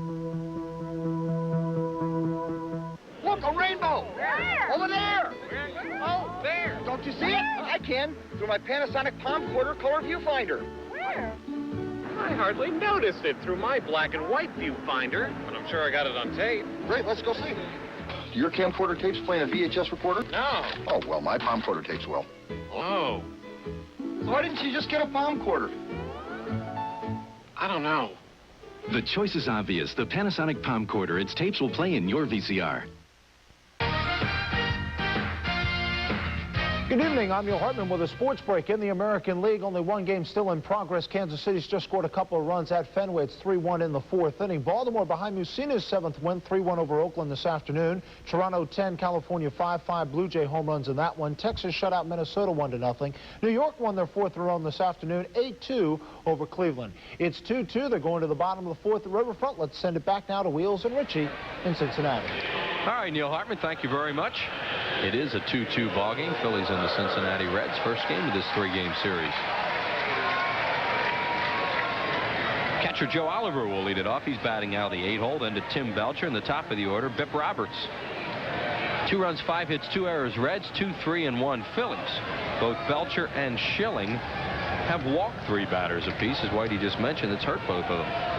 It's great pitcher's night, though, with this nice, cool weather. They ought to stay strong. Except Schilling's pitch total is way too high heading into the 4th inning. He needs an easy inning somewhere. Oliver struck out on a high fastball his first time up.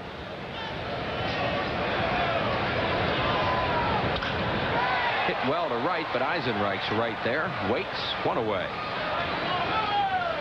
That's what he needs, a 2-pitch out. Yeah, exactly. 3 of those. He needs a couple innings like that to, to hang in there. Jim Fragosi's a firm believer, and there's a certain number of nights you go out there as a starting pitcher, even when you're one of the best, and Schilling is now, where you just don't have your good stuff, and you have to pitch and battle through it. Belcher hits it on 1 hop to Morandini. That's the kind of inning we're talking about. 2 outs. 2 outs, 3 pitches.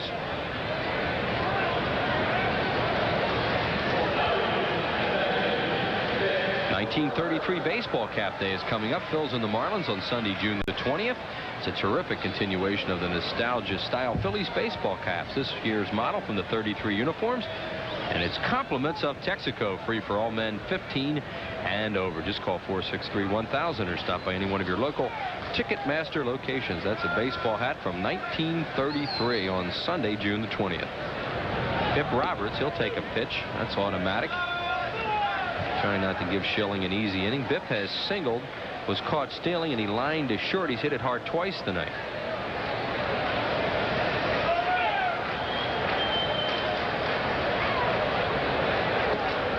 Schilling has had a little trouble with his breaking ball tonight. He misses with one there, 1-1.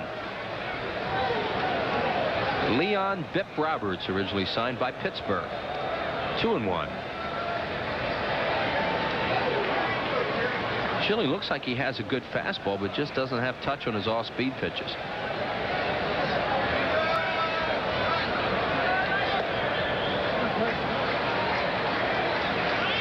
Been behind Bip Roberts all 3 times that he's faced him. 3-1 pitch on the way, and he walked him on 4 pitches. Walk number 4 issued by Schilling. That's a season high for Schilling.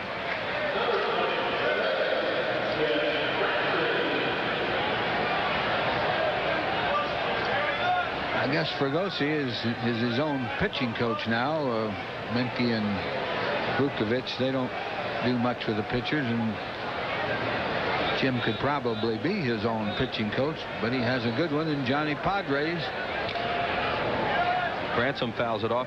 Well, Fregosi at one time in the Phillies organization, before he was named manager, was a roving pitching instructor for the ball club, and this from a guy who was a shortstop when he played, a shortstop third baseman. Yeah, I think he did that because he wanted to. He wanted to find out more about pitching. As Bob Gibson once told Tim McCarver, the only thing you know about pitching is that you can't hit it.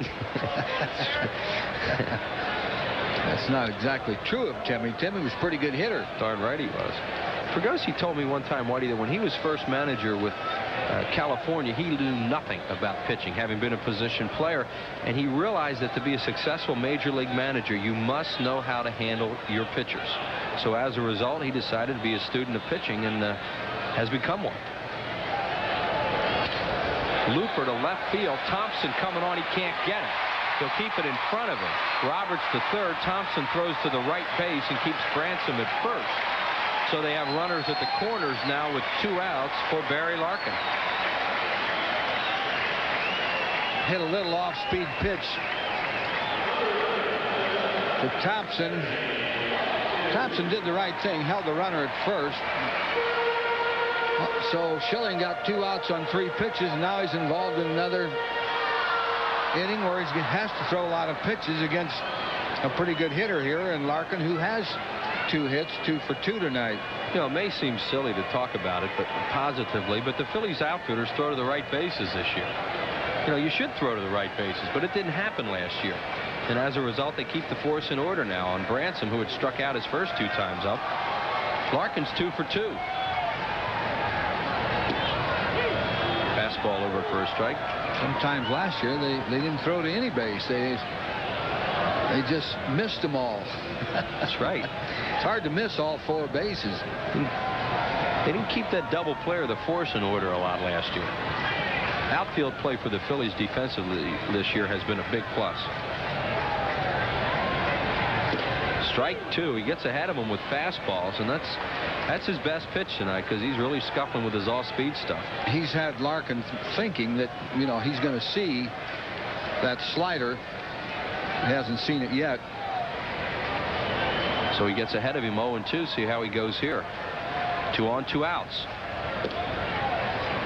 It was a slider. It was a good pitch. It was low, but a good 2-strike pitch. Sometimes the hitter will chase that one that's down there around the ankles. And Larkin used to chase that pitch a lot, and he doesn't now.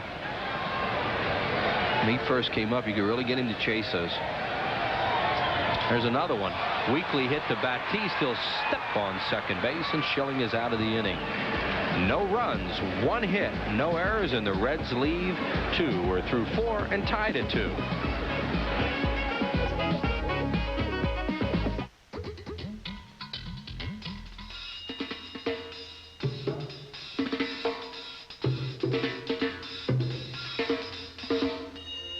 It's out there. Tonight's winning daily number is out there. So what are you waiting for? Get out there and play it. The Pennsylvania Lottery's daily number. Don't forget to play every day.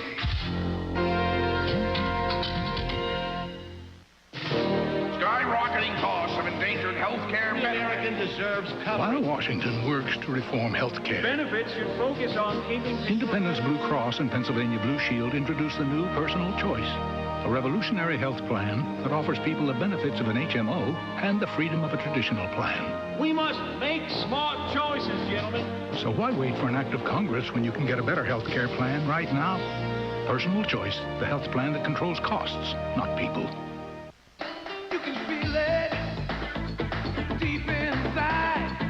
You're the one with a real sense of pride, and you're giving it your best. Proud to be your bud. Budweiser. Proud to be your bud. Proud to be your bud. Ooh, yeah. Proud to be your. Proud to be your bud.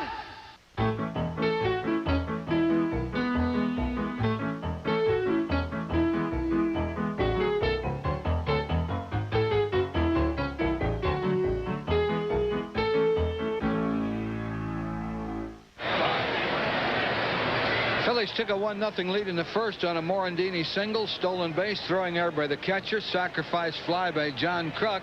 Cincinnati with 2 in the third on a bases loaded 2-out single by Randy Milligan. Phillies tied it here in the fourth on a walk single and a ground out by Milt Thompson scored the tying run.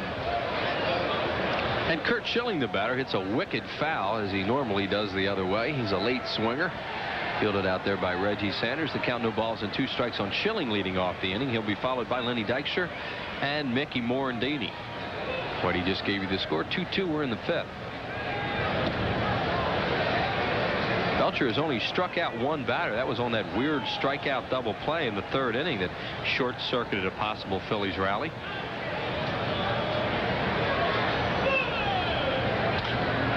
Little looper into right field and a base hit for Schilling. Schilling picks up his 5th hit of the year. Looked like he hit a breaking ball right off the end of the bat, and he's on to lead off the inning. That pitch was down around his ankles, a 2-strike hit, little chip shot off the end of the bat,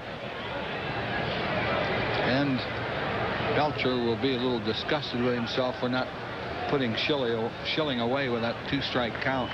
And Dykstra, the batter. Lenny's grounded out sharply to Milligan at first and walked.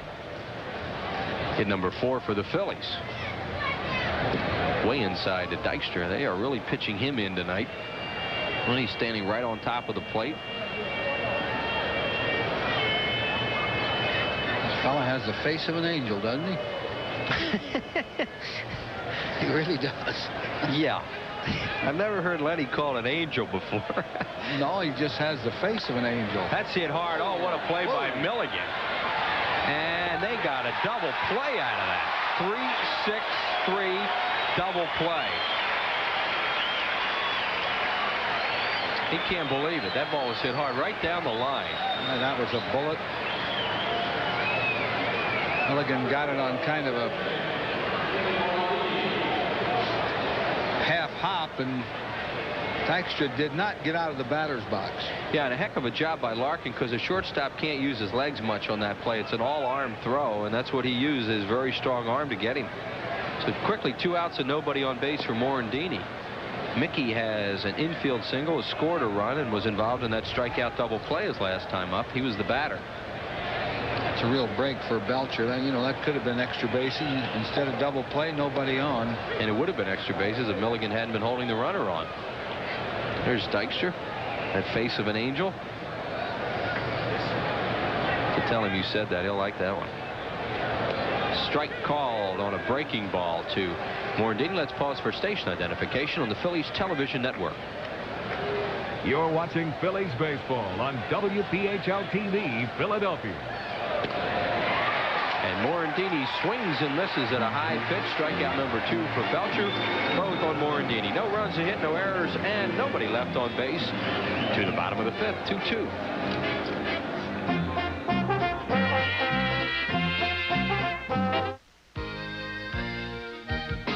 You gotta hit the ground running. The big Ford pickup. It's the #1 truck in the world. Now F-Series pickups come with the best roadside service program available, Preferred Care, with 24-hour, 7-day-a-week assistance, all at no extra charge. Plus, you can qualify for an extra $500 cash back if you work for a business or own a business. Your savings total $1,800. See your Quality Plus Ford dealer today. You better hit the ground running in a new Ford truck. Yo, Phillies fans, here's the pitch. You, the Phillies, San Diego.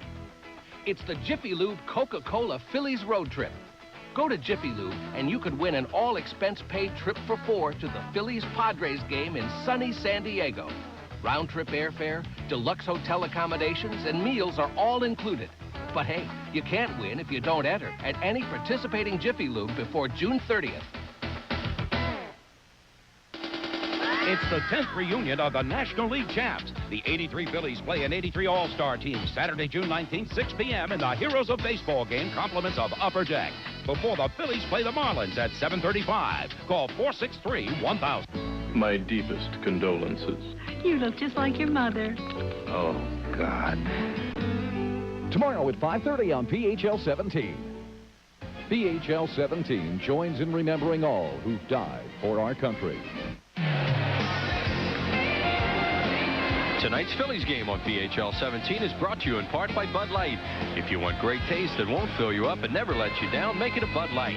Nationwide Insurance. Nationwide is on your side. Your Nationwide Insurance agent in Morton is Christopher Lamoureux. And by your Quality Plus Ford dealers who invite you to come in and test drive the brand new 1993 Probe. To the bottom of the 5th inning, Kevin Mitchell, Bobby Kelly, and Randy Milligan. There's a look at our booth from center field. On a chilly night here. 54, I believe, at the start of the game. It was beautiful here yesterday. I don't know where this came from. Might have been those thunderstorms we came bumping through when we landed last night. Mitchell swings and misses. He's walked twice and scored a run.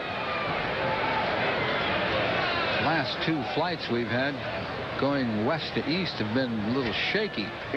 They've been bumpy, that's for sure. That one was really shaking for a while last night. 1 ball and 1 strike on Kevin Mitchell. Mitchell has really bounced around. Hit the deep right field, but right there is Eisenreich as he hit that off the end of the bat. Eisenreich grabs it for the first time tonight. Schilling has retired Mitchell 1 away here in the 5th. Guy that's been on Schilling tonight has been Milligan with that line drive. He lined out with the bases loaded in the 1st inning and then got the 2-run single with the 2-out bases loaded in the 3rd. Here's Kelly, who has walked and gotten on an infield hit. Hits it high in the air in the infield to Morandini. Eisenreich comes in and Morandini stays with it, 2 down.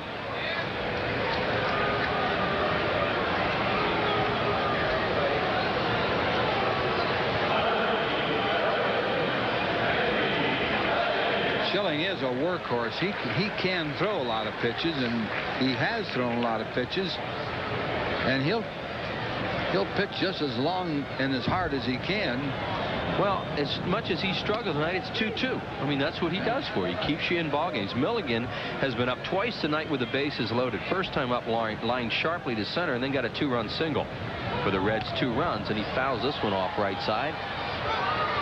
That is 100 pitches for Schilling. At what, 78 through 3.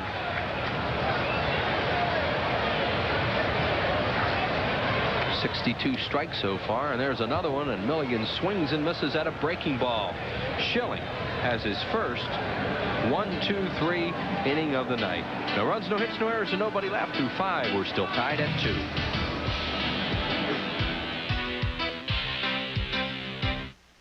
This is your world, genuine and true.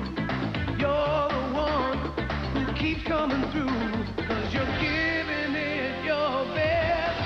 Proud to be your bud. Budweiser. Proud to be your bud. Proud to be your bud. Ooh, yeah. Proud to be your.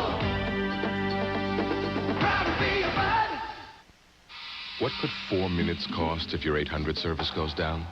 If you're big in the travel business, $240,000.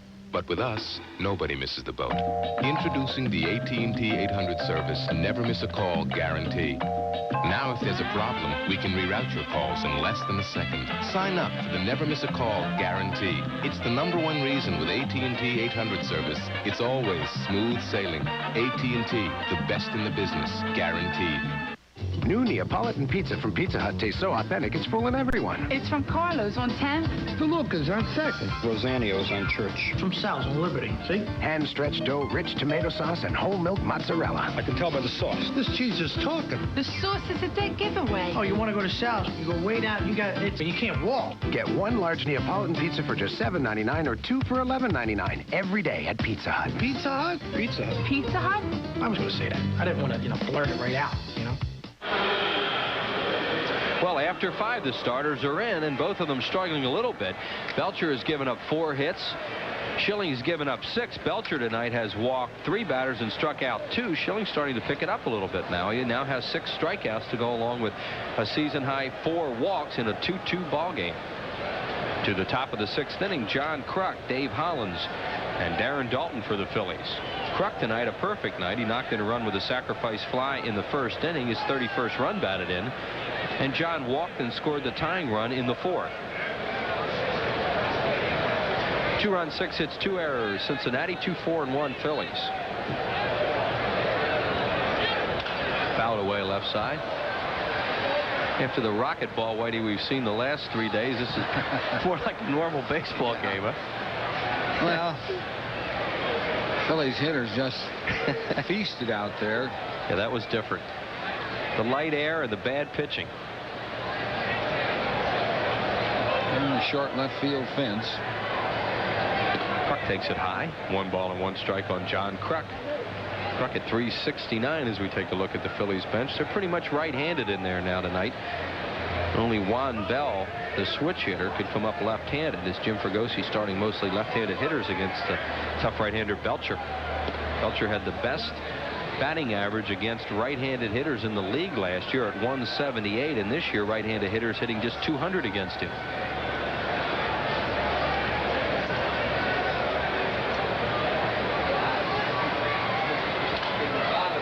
Foul back into the upper deck behind the plate, dropped by a fan that heads back down into the crowd.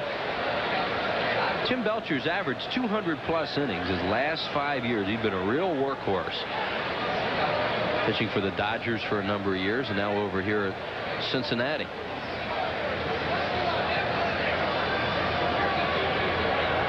And the pitch is high to Kruk outside. He was the first player taken by the Twins in the '83 draft. Did not sign. Then #1 by the Yankees in January of '84, but never played for them. Pitch to Kruk. Pop-up foul out of play. Kansas City A's finally got him in compensation in February of '84 after losing Tommy Underwood to Baltimore. Old friend Tom Underwood.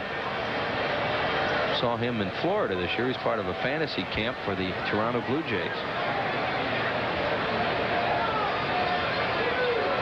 And Kruk walks again. That is walk number 4 issued tonight by Belcher, and the Phillies have their leadoff man on again for the 3rd straight inning. There's Don Gullett, who's the new pitching coach for the Reds. Last time we saw Cincinnati, he was the bullpen coach. He was a fine left-hand pitcher, Don Gullett. He's a good hitter, too. Pitched the first playoff game against the Phillies in 1976 at the Vet and beat them. That was the year of the Big Red Machine when they did not lose in postseason play. Here's Hollins, and the pitch to Hollins is outside, ball 1. Dave is grounded to second, popped to third. He's 0 for 2, batting at .303. Reds have the infield at double play depth, playing him up the middle.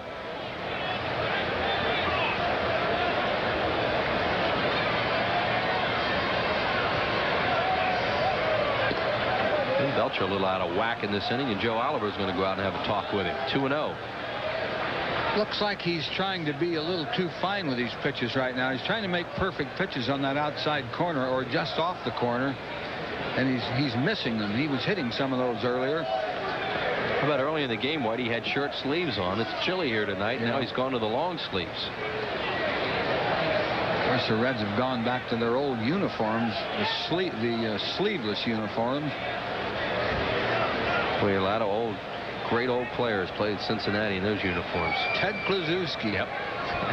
Hollins takes it down low, 3-0, and he looks at Boa for a sign. Klue had arms as big as my legs, and he'd wear them bare. He was proud of those guns, and he should have been.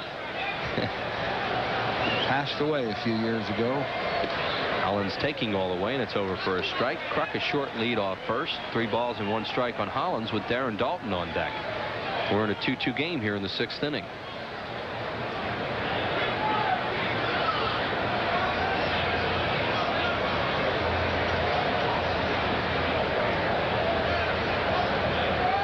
Ball 4, he walked him. Walk number 5. Belcher walked 5 the first time he faced the Phillies this year with no strikeouts, and now he's walked 5 tonight. And here comes Dalton, who is grounded out and walked. Phillies now with 205 walks as a ball club, which leads the league by a lot. Well, Dutch doesn't want to walk. He wants to hit something. He wants to move the runners, preferably with a base hit. On deck is Eisenreich. Fouled away left side. A good pitch to hit. He was just behind it.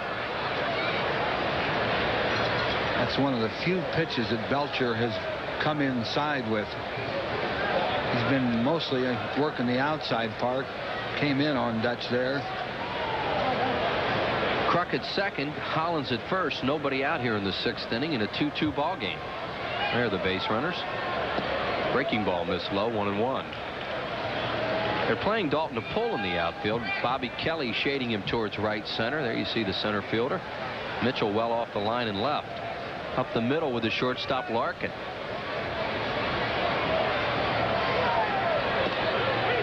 Strike 2 called, 1-2. Good pitch there by Belcher, down and away. Not a good pitch to try to pull. Those are the ones you hit into double play sometimes when you try to pull it.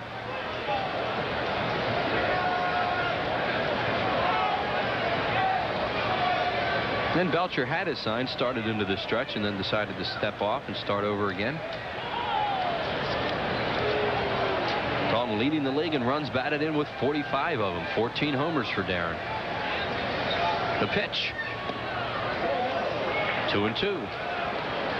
He's trying to make the perfect pitch there, low and away. He got it too much away, a little too low. Tim Belcher, now 31 years of age, hails from Sparta, Ohio. It's like coming home for him. Strike 3 called. He struck him out looking. Dalton can't believe it. Pitch was outside, and Davidson called it a strike. It missed by 3 or 4 inches, but that's far enough that it should be called a ball. Watch Oliver catch this ball. See, in fact, it probably missed more than 4 or 5 inches, but that's a tough call. Jim Eisenreich, the batter, he's popped up and had a single off the glove of Larkin, the shortstop. Hard ground ball off Belcher's leg and into left field. A hit. Kruk is going to score. Here goes Hollins to third. The Phillies will lead it 3-2 as Belcher deflected that ball with his leg into the outfield. Jim Eisenreich picked up the Phillies with that stinging ground ball. That must have stung Belcher anyway on the foot, allowing Kruk to score and Hollins all the way to third. Milt Thompson with a chance to do some more damage. And Thompson has knocked in a run tonight on an infield out. He's also picked up an infield hit. Ball inside. Eisenreich on at first base. Jimmy knocking in his 10th run of the year. Eisenreich's second hit of the night. That's the one thing he's able to do is come off the bench, it seems, and keep his stroke. And Chamberlain played very well over the weekend, but the reason Eisenreich's playing tonight is because how tough Belcher is on right-handed hitters. Thompson hits it hard to Milligan. They're going to come home. It's a tag play. Safe. Milligan messed that play up. Oliver really had no chance. Run scores, and it's now 4-2. We'll see how they score that. Well, that's a fielder's choice, obviously. He had an easy out at first. He even, for a split second, I think he thought about going to second. No, he didn't either. He looked all the way. He hesitated, though. Should have came up firing because he waited too long, and Hollins ran right by the play. Yeah, if you're going to come home, you got to throw right away. Once he hesitated, he was a dead duck on that play. Good base running by the Phillies. And they have 2 runs in the inning. Thompson with his second run batted into the game. Here's Batiste, who hits it just off to our left and out of play. Both those walks have scored. It goes the left-hander Wickander starting to throw. Thompson will get his second RBI of the game. Both of them ground balls. That's a total of 18 for him. Kevin Wickander starting to loosen as Batiste fouls it back. Wickander was acquired by Cincinnati from the Cleveland Indians on the 7th of May for a player to be named later. There's the left-hander. 6'3", 200-pounder. Davey Johnson, Ray Knight, left the golf tour to take this job. Saw Nancy Lopez at the hotel today. Fouled away. Came walking through the lobby with 2 golf bags. Carrying her own bag? No. She wasn't carrying her own bags. Now that her husband's not her caddy anymore. She was in that skins contest yesterday. I think she won about $110,000. $110,000. Yep, there's Ray Knight. Won all that on the first day. Yep. Coming home. I did good, honey. Good to see you. 1 ball, 2 strikes. Kurt Schilling waiting on deck. Phillies with a couple runs in the inning, and they lead it now 4-2. Struck him out on a high breaking ball. The down on strikes goes Batiste. Strikeout number 4 for Belcher, and there are 2 outs for Schilling. Well, the Phillies return to face the Colorado Rockies. You want to be around to see those Rockies come into town on Friday, June the 4th. Then photo night Saturday, June 5th. Beach Towel Day on Sunday, June 6th. Then the Houston Astros there in contention in the National League West. They'll be in for 3 night games Monday, Tuesday, and Wednesday. Those games begin at 7:35. Call 463-1000 for your tickets. Schilling has a base hit tonight and 2 at-bats, and he swings and misses.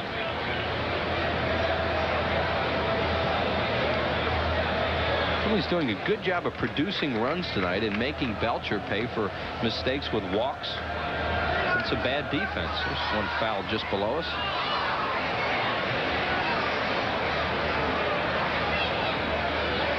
Showing 5 hits on the year. He had 92. Eisenreich at second, Thompson at first. 2 outs. The 0-2 pitch struck him out. Phillies are out in the inning, but they pick up 2 runs to break the tie. 2 runs on just 1 hit. No errors, and they'll leave 2. To the bottom of the 6th inning. Phillies 4 and the Reds 2. Presenting the magnificent 1993 Cadillac Fleetwood. With its distinctive all-new aerodynamic styling, the 93 Fleetwood is longer and is the most spacious American sedan on the road, with very important features like dual front airbags, anti-lock brakes, and traction control, all standard, and it's incredibly quiet within. Buy now, and you'll get a $2,000 bonus direct from Cadillac. Don't miss this limited time offer. See your Cadillac Super Network dealer now. All-Pro quarterback Dan Marino. When the game is over and the pain starts, I want 2 things from my pain-relieving rub: fast relief and no odor. So I use Sports Cream, a strong pain-relieving rub that doesn't make me smell like a medicine chest. I just massage in Sports Cream for fast, odor-free relief. Cream or lotion, Sports Cream sure gets my vote for fast relief and no odor. When this whole world starts getting me down, and people are just too much for me to face. On the roof, the only place I know. New Club World. Let all your cares drift right into space. To make it so. British Airways, the world's favorite airline. Tonight's Phillies game on PHL 17 is brought to you in part by Bell Atlantic Mobile, advanced technology and people who make it mean something. 4 runs, 5 hits, and an error for the Phillies. Now 2 runs, 6 hits, 2 errors for the Reds. As we look at Tim Belcher, who's probably finished for the evening. He's due to bat 3rd in the inning, and he trails by 2 runs. And kind of a funny outing for him tonight, Whitey, and his control hurt him again. Yeah, the walks hurt him, of course. Phillies have scored 4 runs, 3 on infield ground balls, 1 on a sacrifice fly, so he wasn't really belted around that much. But that's carelessness, I guess, on his part. Usually you don't score off him like that. Walked 5 the first time he faced the Phillies this year. Fly ball deep left center field by Sanders. This ball is gone. A home run, Reggie Sanders. His 8th home run of the year, and now it's a 4-3 game. The Phillies lead it by 1.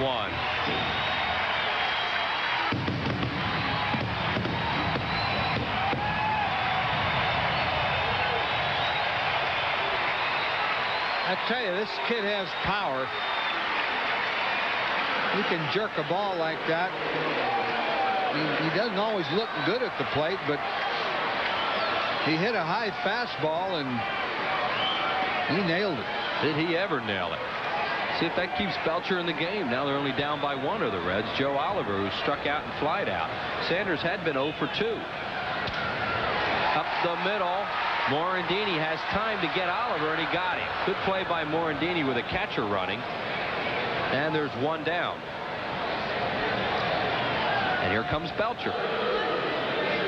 There's a time when guys who can't run say, boy, there's the ball that Sanders hit. That was up there around the letters, and he really turned on it. But Oliver, how many times has he said, if I just had 1 more step? See, you went through your whole career not having to say that, so you can empathize with those kind of guys. Well, it's hard to say whether Belcher was going to leave the game or not. We thought he was with down by 2, but now down by just 1. He stays in. Yeah, I think that run made the difference. Davey Johnson will do that. He's just taken over this club a week ago today. Well, you got to show confidence in your starters because they're the pitchers that get you to places. Fregosi does that with his starters, that's for sure. 1 ball and 2 strikes now on Belcher with Bip Roberts on deck.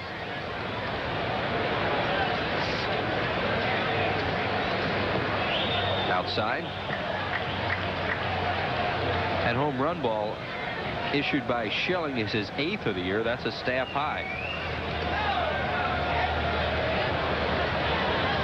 2-2 to Belcher. Popped up foul. Just over our heads and into the upper deck. They come up here in a hurry. Here we look at the bench. Reggie Sanders there in the middle next to Oliver. Belcher swings and misses at a fastball. He's out on strikes for the 2nd time tonight, and that is strikeout number 7 for Curt Schilling. To the top of the order, and Leon Bip Roberts 1 for 2 with a walk. Reds have now out-hit the Phillies 7-5, but the Phils lead by a run, 4-3. Roberts takes it high. He's been working the count all night and been ahead all night. Doesn't have much of a strike zone, and he has a pretty good eye. I would say that Schilling is laboring a little bit now. Absolutely. Well over 100 pitches here in the 6th inning. This is one of those hang-in-there games for him. That's why he's a good pitcher, though. Fly ball left field, playable for Thompson near the line. Waits, grabs it, and that'll do it. In the 6th inning, a run on 1 hit. Reggie Sanders homer. No run or no errors and nobody left on base. Harry Callis back to join Whitey for play-by-play in the 7th. The score: the Phillies 4 and the Reds 3. There's a new feeling sweeping the state: peace of mind. Because now people who couldn't afford health coverage can get special care from Blue Cross and Blue Shield. It's the most affordable coverage available to families and individuals who earn too much for Medicaid but can't afford coverage on their own. If you're uninsured, your peace of mind is just a phone call away. Call 1-800-248-5200. Come see castles and knights. Explore legends, be bold. Conquer dragons, cross countries, hear tales being told. Adventures waiting, there's no time to waste. Come see, come conquer, there's only one place. Lore's Gardens, the nearby faraway place. Lore's Gardens, Williamsburg, come see, conquer. When you move into a new house, little things are going to come up. Unexpected things. Things the previous owner forgot to mention. So to make your new house a home, turn to the book with more choices. It can even help if you want to get out of the house for a while. The Gentleman Bella, Pennsylvania Yellow Pages. 9 out of 10 use it. Nor the book and match it. A Bella Antique Company. Bring your camera and take up-close pictures of your favorite Phillies on Kodak Photo Night, Saturday, June 5th, before the Phillies play the all-new expansion team, the Colorado Rockies, at 7:05. Reserve your tickets in advance. Call 463-1000. Seventh inning baseball, Harry Callis. Harry. After 6 innings of play, it's 4-3, Phil's lead. Tomorrow at 6:30, Al accidentally shoots the neighbor's dog on Married with Children, only on PHL 17. Lenny Dykstra leads it off. Dykstra's grounded out, walked, and grounded into a double play.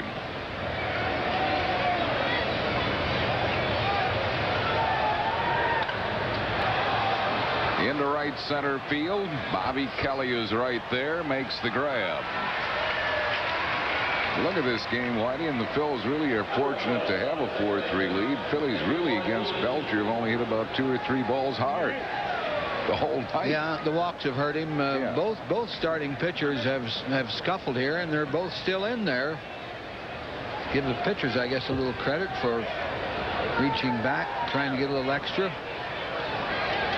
Foul ball by Morandini, who has singled, stolen a base, and scored a run, and he has struck out twice.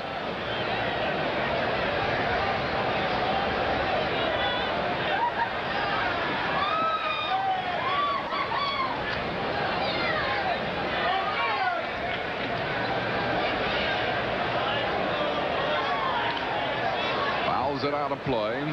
0-2.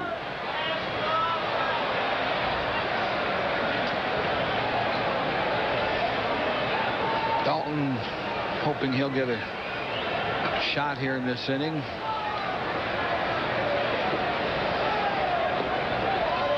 One ball and 2 strikes.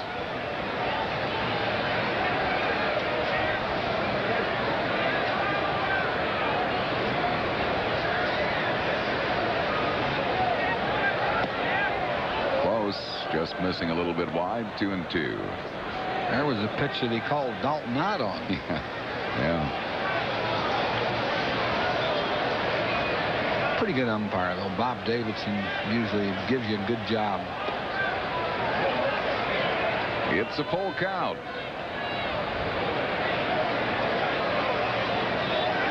All National League umpires work off the inside part of the plate, and that they've always been open to a little criticism on that because sometimes they can't see the outside part. To Bip Roberts, Morandini is retired. That's 2 down. Both pitchers have thrown a lot of pitches tonight. Belcher has walked 5 and struck out 5. Schilling has struck out 7 and walked 4. Here's John Kruk. He's hit a sacrifice fly and has walked twice. He's scored 2 runs. And has not been at bat officially.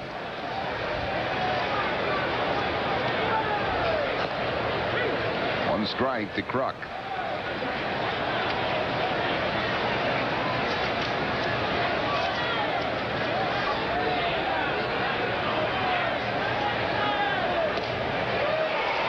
He had a cut, didn't come up with it. 0-2.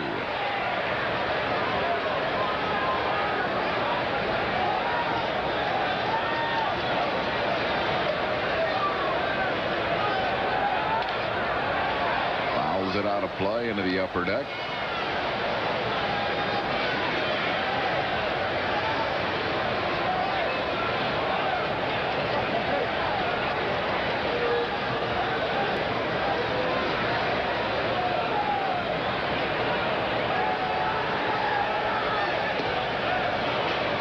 Missing high, 1 ball and 2 strikes to Kruk.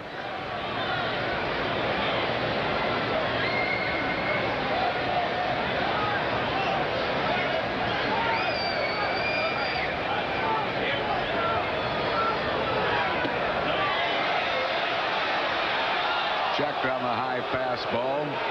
Bob Davidson was ready to ring him up, but Kruk kept his hands back, and John McSherry. Yeah, he flicked the bat, but he didn't really let it move much, and that's what saved him.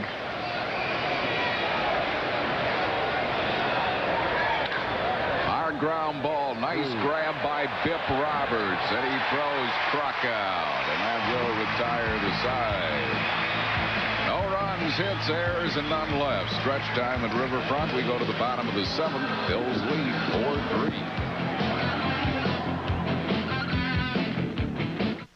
On the next Time Tracks, a brilliant criminal from 2193 is loose in 1993. Stop zombie before he makes another shipment. And only a cop from the future can prevent a nuclear disaster. A race against the clock on Time Tracks. And a setup for murder puts Kane behind bars. He escaped. Now he must find the real killer before the streets explode with vengeance. I am here. On the next Kung Fu, the legend continues. Wednesday beginning at 8 on PHL 17.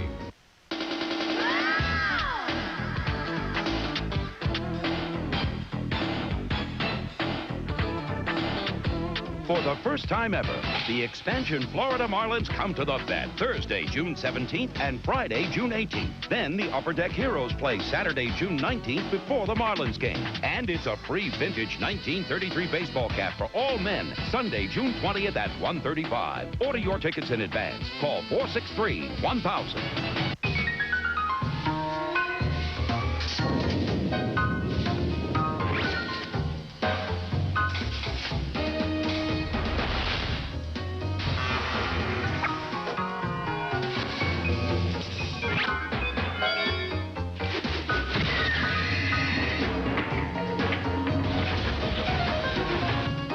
Jet printers from Hewlett-Packard. It's easy to make it happen. Hi, I'm Dick Vermeil with the Blue Cross Blue Shield Health Tip. What % of heart attack victims don't believe they're having a heart attack? 50%? 70%? 90%? 90% of the heart attack victims dismiss the symptoms of heart attack, often mistaking it for heartburn, indigestion, or stress. Jeff Branson leads off for Cincinnati here in the bottom of the 7th. He has twice struck out and singled. Takes it over for a strike. Killing a lot of strikeouts, 7 tonight. Moved up to 4th in the league in the strikeouts. That's well struck, but right at Dykstra. 1 down.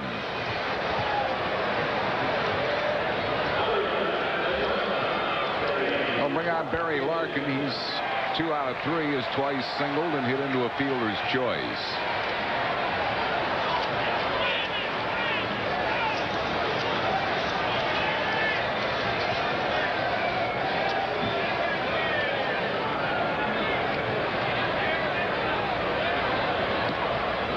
Got the slider over for a strike.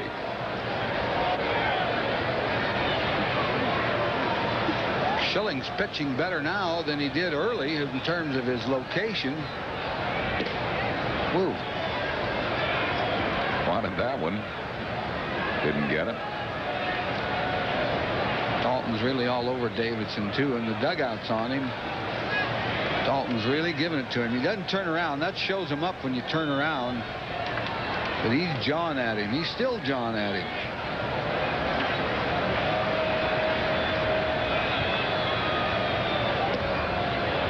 Messing with a slider, 2-1. His touch was called out on a pitch. It was a bad pitch, and he just wants equal time, I guess. Top foul out of play, 2-2.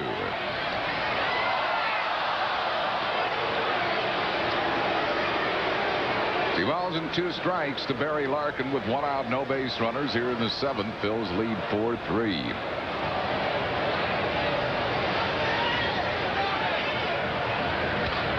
Another foul ball, right field side. Still 2-2.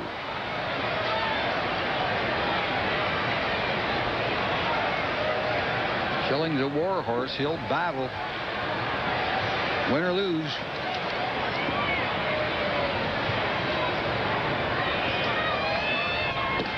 Ooh. Schilling wanted it. It's full count. Dalton's on him again. I think the dugout's on him again. Yeah, Dalton is really on him. Dalton is beside himself. Well, Dutch doesn't get involved in that much with umpires, but he certainly is tonight. What do you think of that? Well, that's about where the location of the pitch where Dalton was called out was, low and away. That was a lot better. Chop to third. Holland's good. Oh, safe at first base. Rules Bill Hahn. Holland's rifle in a great scoop by Kruk, and I think Hahn might have missed that one. Kruk rarely complains, and now Jim Fregosi is out. Kruk pretty much knows when he has a base runner at first, and he definitely thought he had Larkin. Fregosi's flirting with getting tossed out. He's going to get it if he doesn't lay off. Johnny Padres has already been ejected. He's about to go. He's about to go. Yeah. Oh, he backed off.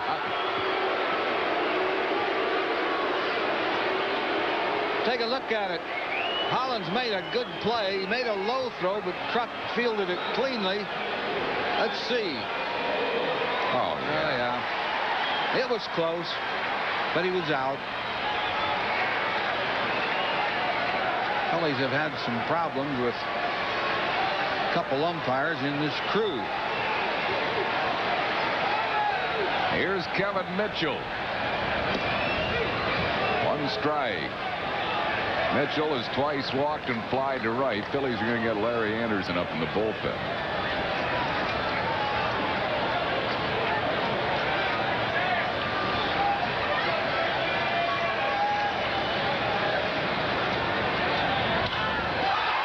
Well, hit to right, but Eisenreich is there.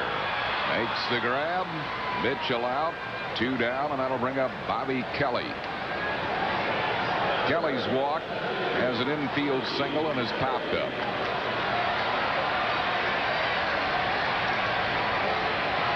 Larkin, as many times as he's been on base, has not attempted to steal tonight, which is a little bit surprising. He's stolen 11 out of 12 attempts this year.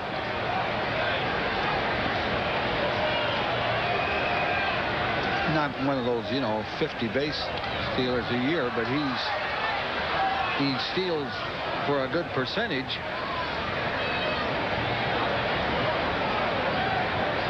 One strike to Kelly. Larkin at first with 2 down. This would certainly be the time to try to steal. 1-1.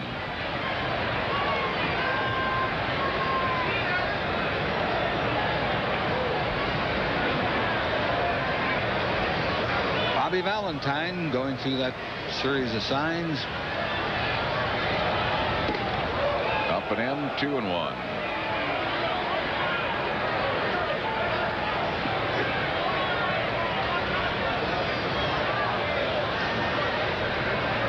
Bills lead by a run, 4-3. We're in the bottom of the 7th.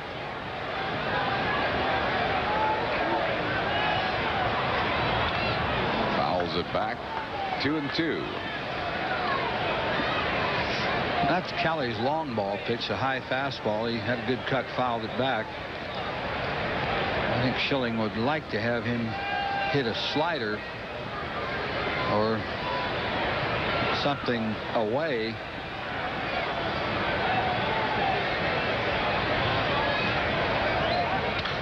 Hard hard ground ball, but it's at Morandini, who gobbles it up and throws him out to retire the side. No runs, 1 hit, no errors, and 1 left. We go to the 8th. Phil's lead 4-3.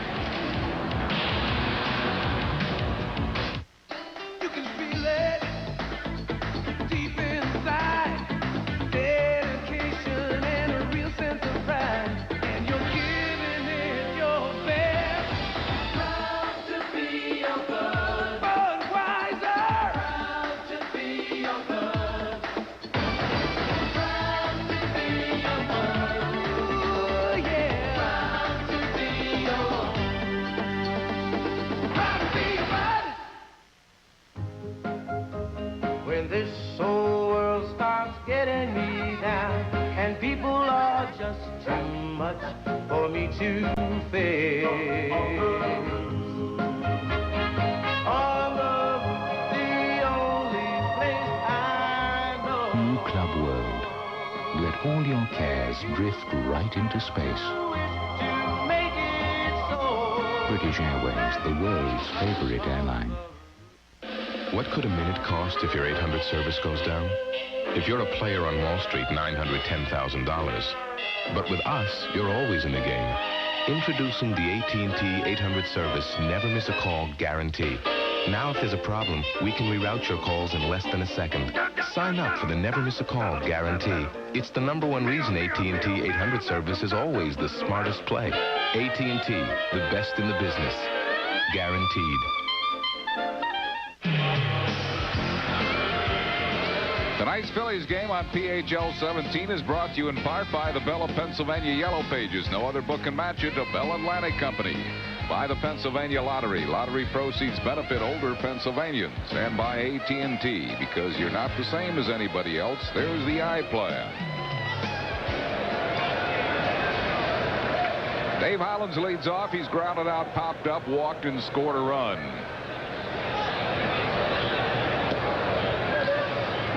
The Phillies 4-5-1. The Reds 3-8-2. And the odd thing about this game is that Dykstra, Kruk, Hollins, and Dalton have no hits. And after what we just left in Colorado, that's hard to believe. Sanders has hit a home run, the only home run of the game for Cincinnati. But the Phils lead it 4-3.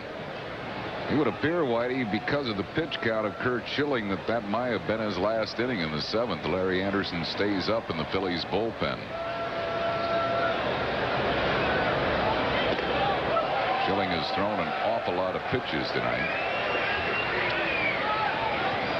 I agree with you, but I will be very surprised if he comes out. He won't come out because he wants to. You can bet on that.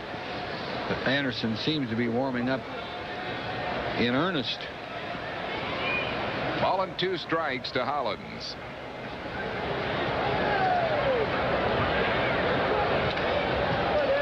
Fouls it back.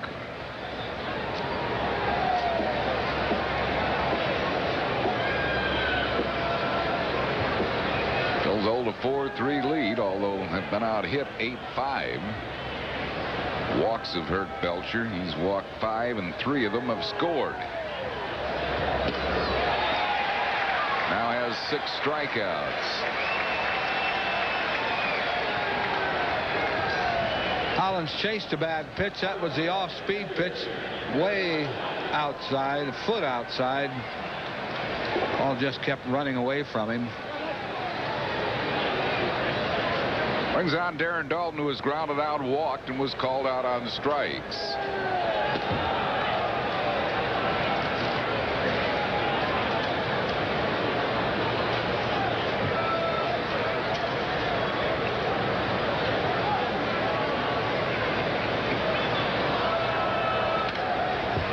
It back and out of play. 1 ball and 1 strike to Dalton.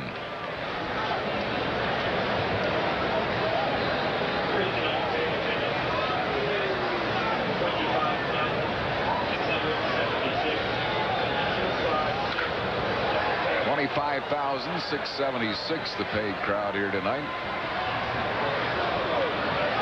Ball and 2 strikes to Dalton.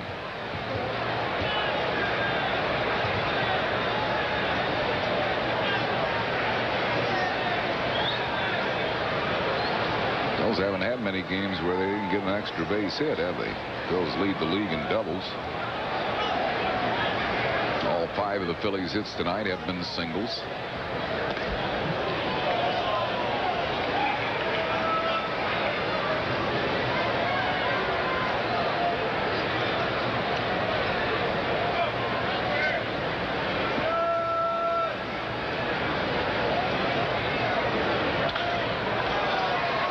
There's a hit for Dalton.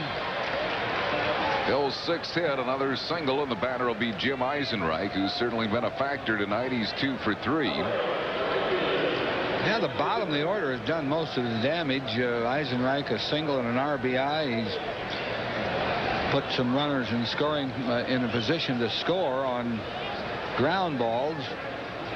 Milt Thompson has 2 RBIs on ground balls.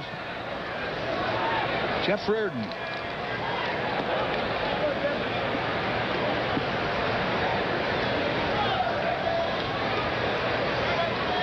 Eisenreich says when he hits, keep it simple. He really keeps it simple. No movement.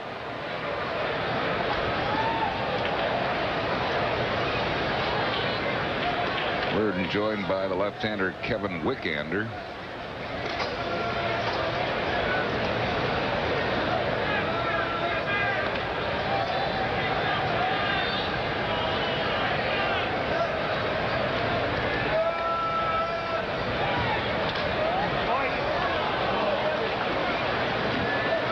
Strike to Eisenreich.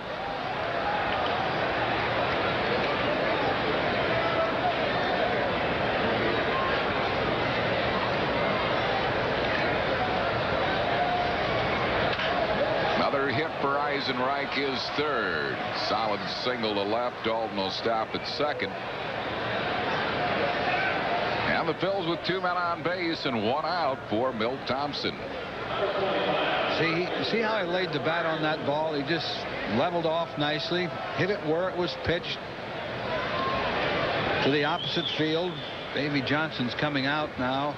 It's going to go to the left-hander, which kind of surprised me because I would imagine Pete Incaviglia might come in. I would think so. He can play defensively too. Yeah, Inky's getting the jacket off very quickly. He's calling on Wickander.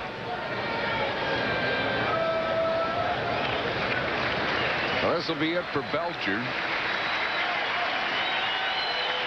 Pete Incaviglia getting ready to pinch hit. Pitching change for the Reds. We're in the 8th. It's 4-3 Phils back after these messages. It's often taken for granted, yet it's as precious as the very air we breathe. It's called freedom. And it's what inspired Independence Blue Cross and Pennsylvania Blue Shield to create the new Personal Choice, a health plan that offers people the low costs of an HMO without asking them to give up what they value most, their freedom. Personal Choice, the health plan that controls costs, not people.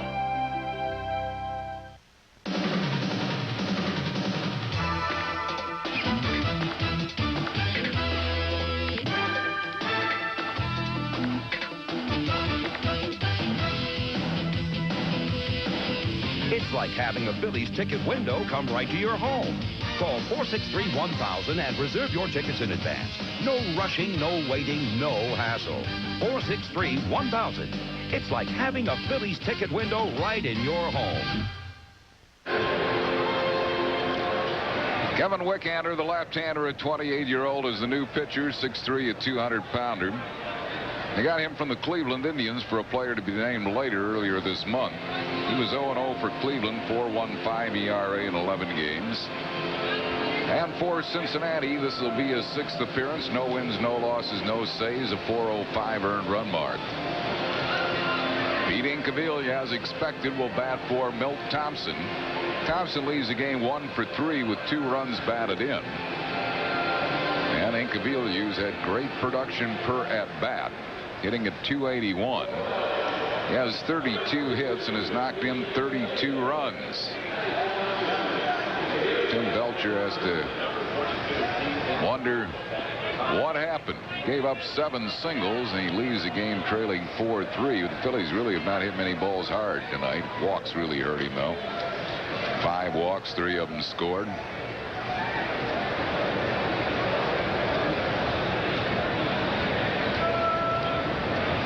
Pete coming off that 4-hit game. Had a bases-loaded triple yesterday. As a pinch hitter, he's 3 for 6 with 2 runs batted in.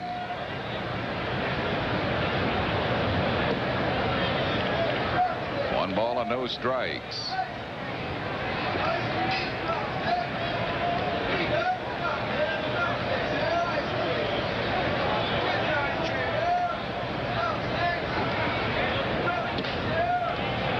Balls and no strikes.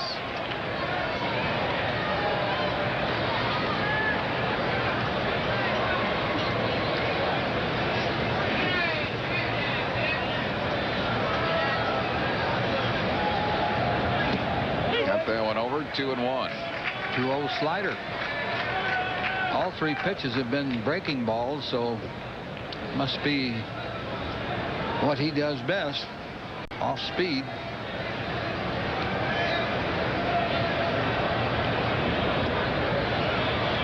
Balls and a strike. Kim Baptiste waits on deck. Larry Anderson is no longer up in the bullpen, so Schilling might still be in this game.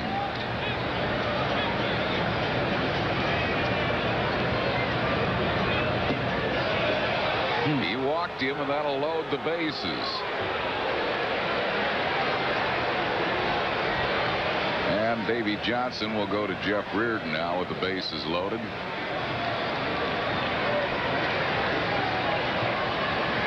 Yeah, he didn't want to bring him in to walk a batter. Wickender.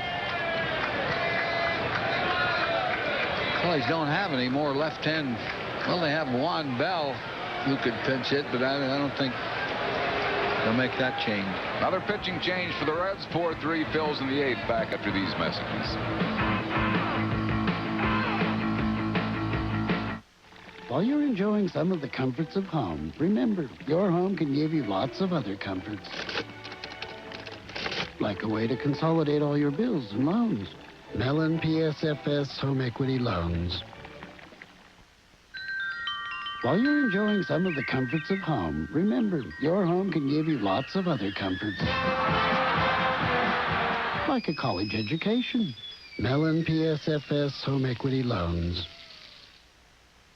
A new look Ranger is now at your Quality Plus Ford dealer. No other truck is built for tough. Ford Ranger, the #1 compact pickup for 6 straight years, has a slick new look inside and out. No wonder Ranger is 93 compact pickup of the year. It'll set you free. The hottest new look Ranger Splash just got in town. Hurry, lease a well-equipped 93 Ford Ranger for just $199 per month for 24 months. Now at your Quality Plus Ford dealer. You better hit the ground running in a new Ford truck. Jeff Reardon, the new pitcher, appearing in his 17th game. No wins, no losses, 6 saves. Getting a chance to save some games for the Reds with Rob Dibble just off the disabled list. His ERA is 3.31. He's worked 16 in the 3rd innings, 20 hits and 6 earned runs, 7 strikeouts and 3 walks.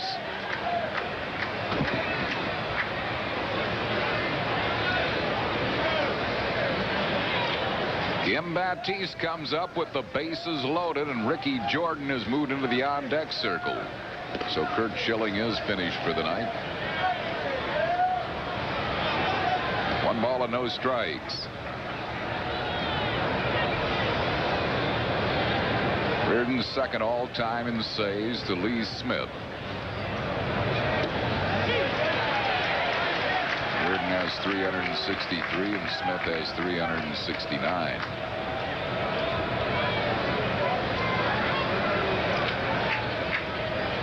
Fastball slider mostly. Fouls off the slider. 1 ball and 2 strikes to Baptiste. Phillies have him loaded with 1 out. Phils lead by a run, 4-3. It's a big batter for Jeff Reardon and the Reds.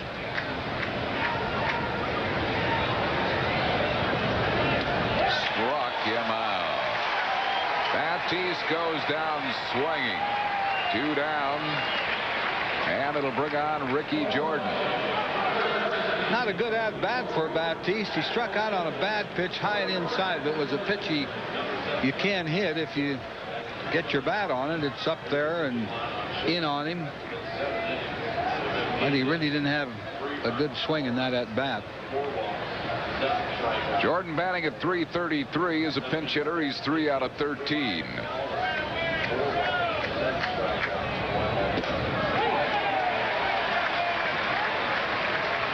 One strike to Jordan.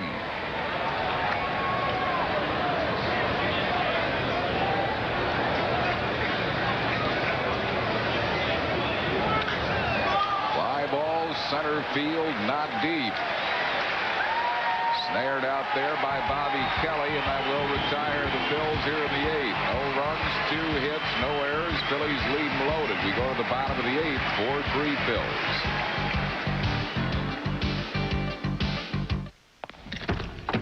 This is the Infinity J30. Oh, and this is the clock in the J. There's an interesting reason it looks like it does. Infinity realized the clock is the one instrument in the car everyone uses, so they felt it should stand out. Now, if they put that much thought into the clock, imagine the other thoughtful extremes they went to. Visit your Infinity showroom. Oh, tell them you already know the part about the clock. This is $20,000. This is also $20,000. You'd take care of this, wouldn't you? You should take care of your car just as carefully. Bring it to Jiffy Lube, the only place with the experience of servicing 68 million cars. Considering that your car is worth thousands of dollars, experience counts. We got experience at Jiffy Lube. I remember last year, honey, when we were moving. Right. Well, she called us. Instead, if we put both our new house and car policies with her, we would save money. Well, we have so many choices at Nationwide, and my job is to make you aware of your options. She was always there with an answer. That's the way we're trained, to be very knowledgeable and to be there when people really need you the most. And that's important. Agents like Margaret are Nationwide. Nationwide is on your side. Good evening, I'm Neil Hartman with a sports break. 2 other night games in the National League. Colorado has just taken a 2-1 lead over Pittsburgh out at Mile High in the 4th inning. In the 9th, it's San Diego and Atlanta deadlocked at 1. Bobby Bonilla's 13th home run of the year. The Mets beat Chicago at Wrigley this afternoon. Los Angeles 5-1 over St. Louis. The Expos presently 7.5 games behind the Phillies, losing today 2-1 to Houston, and rain postponed the game between the Giants and the Marlins. The Phillies and the Cincinnati Reds go now to the bottom of the 8th. Let's send it back to Riverfront. All right, Neil, Pete Incaviglia in left field now. Came in a pinch hit from Milt Thompson, and Larry Anderson is the new pitcher. Coming on for Curt Schilling, who goes 7 innings, giving up the 3 runs on 8 hits. Schill struck out 7, and he walked 4, threw a lot of pitches, so Anderson in here in the 8th. Game number 15 for Anderson. He's won 2, lost none, no saves, a 1.50 ERA. Pitched 12 innings, given up 12 hits and 2 earned runs, struck out 11 and walked 4. David West gets up in the Phillies bullpen now. They want 1 inning out of Anderson. And turn it over to West, it appears. Or maybe Mitch Williams. I think Mitch Williams will probably pitch the 9th. Yeah, he could. I would think he might be loosening up a little bit, though. He'll wait till the Phillies hit in the 9th inning.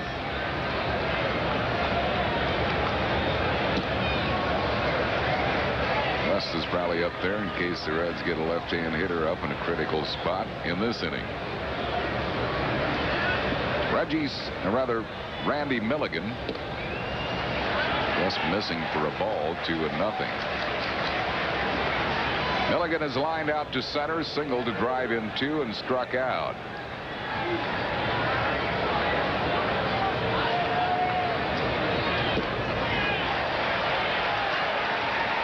Three balls and no strikes. guy has a good eye. He just big, strong guy, but he knows the strike zone. Walked him on 4 pitches. So Milligan is a leadoff base runner, and the batter will be Reggie Sanders, who's been safe on an error, has struck out and hit a home run.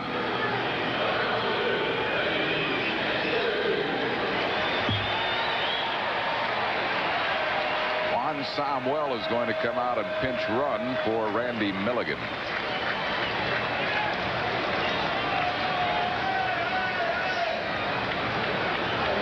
Davey Johnson will bunt here.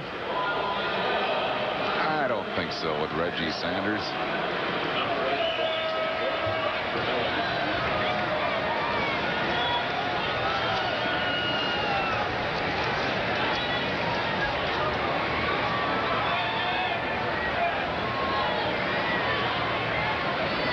Samuel has stolen 1 base. He's been thrown out once. Anderson does have the high leg kick, so you can get a pretty good jump on him. He shortens it, though, with a runner on base, and the bunt try by Sanders is bunted foul. Yeah, he started shortening that little leg kick earlier, and just with a runner on, without a runner, you're right, he really kicks it up there. But he gets it to the catcher in a hurry now.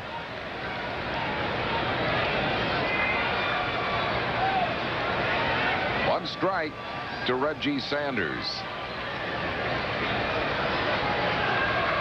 Well, he is bunting all the way, 1-1. And he took the high leg kick there.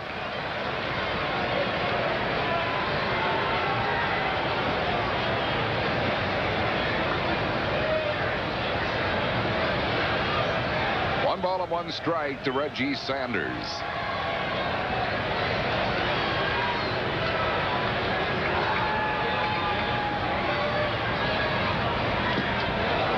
Swing. Fouled it back, 1-2. Well, he took the bunt off. A ball and 2 strikes now to Sanders. Sanders had a pitch to hit, too. It was not the slider. It was the fastball.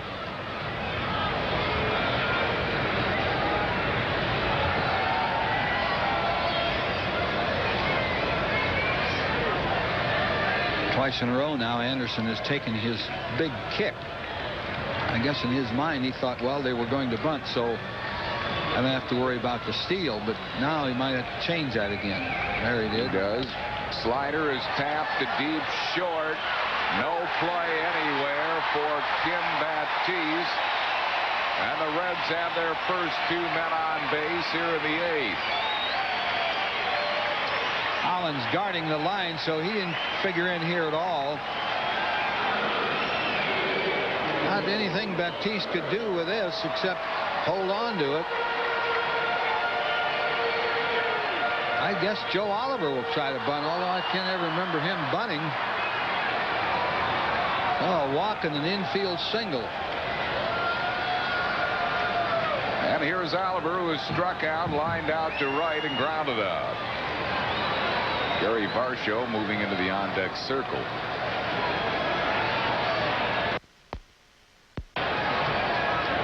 Bills lead by a run, but the Reds have their first 2 men on base here in the 8th.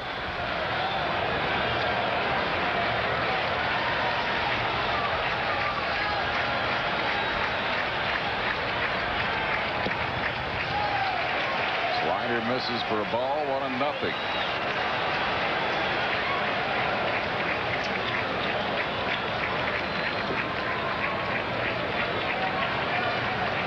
Ball and no strikes to Oliver.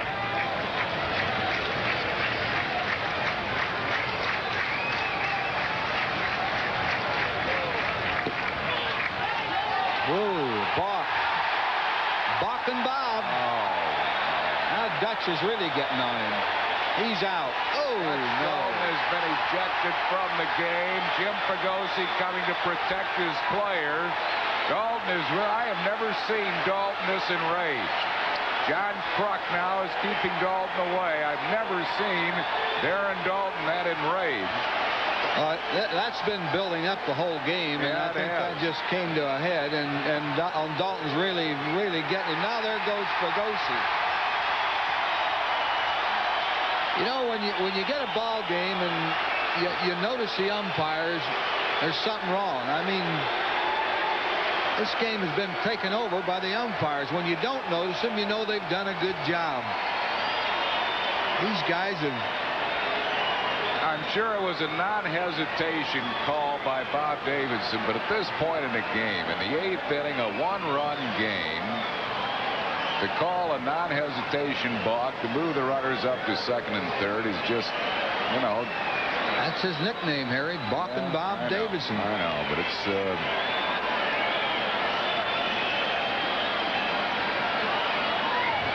Well,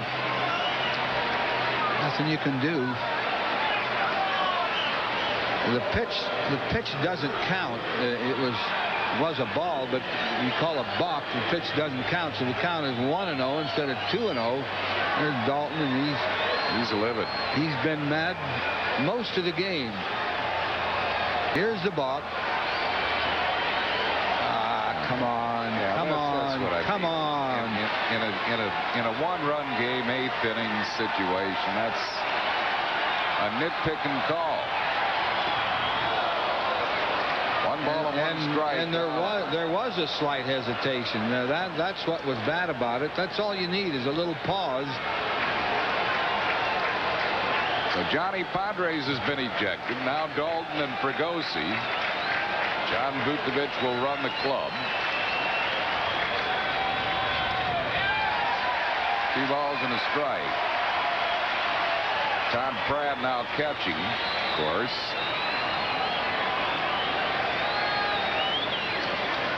That takes Dalton's bat out of the lineup as well.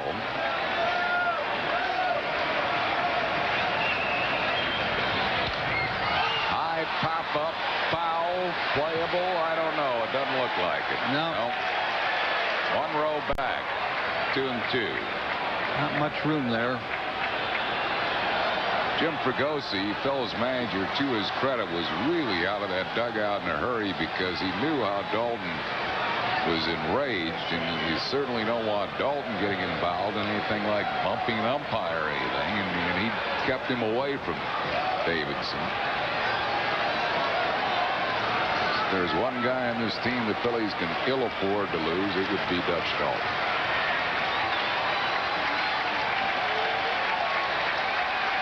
Infield is back. They're conceding the tying run. They don't want that runner on second to score if they can help it.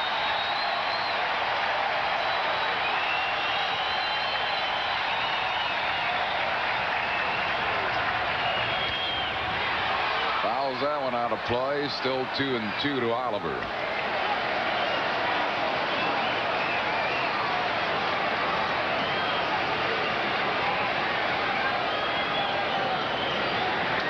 Todd Pratt out to talk to Larry Anderson.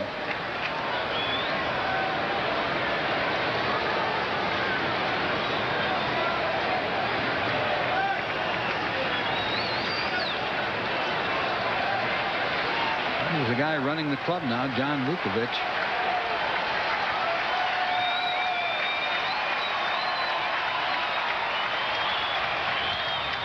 Another foul ball. Anderson keeps throwing him sliders away. The big guy now is starting to warm up in Cincy's bullpen. Rob Dibble.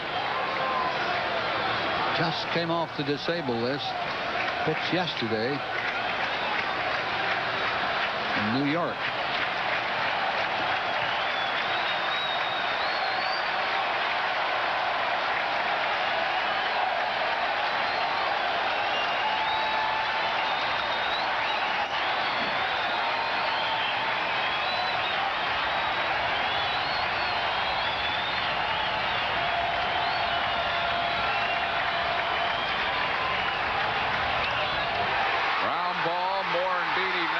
Down, no play anywhere. It's tied at 4-4.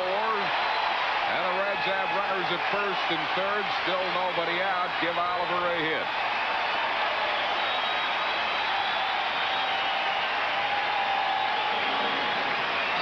Baldini made a good play knocking it down. He couldn't come up cleanly with it, though. John Vukovic headed for the mound. And Mickey going hard to his right. Probably the ball bounced up pretty nice for him. He probably should have fielded that ball cleanly. Had he fielded it cleanly, he could have made the out at first. David West will be summoned in from the bullpen. They'd rather see Espy a switch hitter, bat right than left.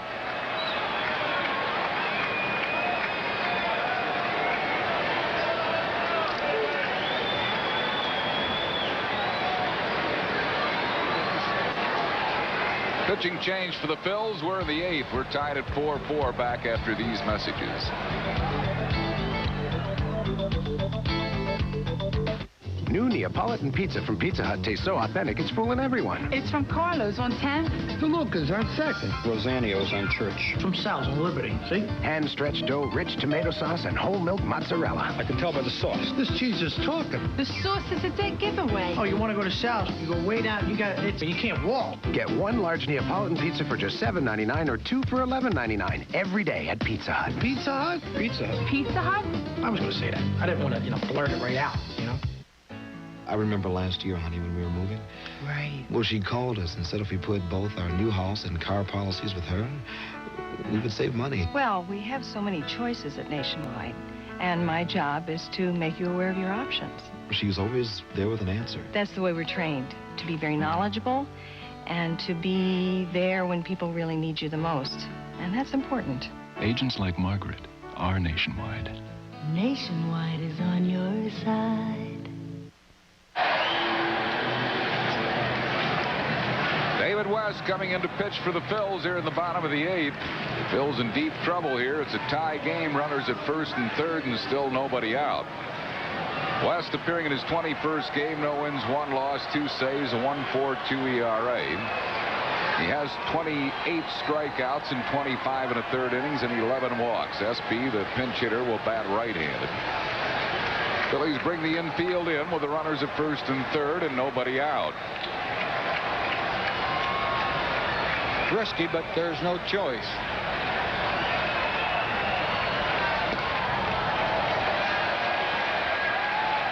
One ball and no strikes.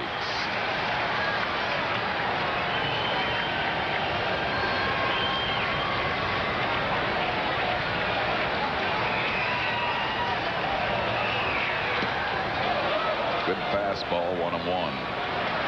See that pitch right by him. What West will try to do is get strikeouts here.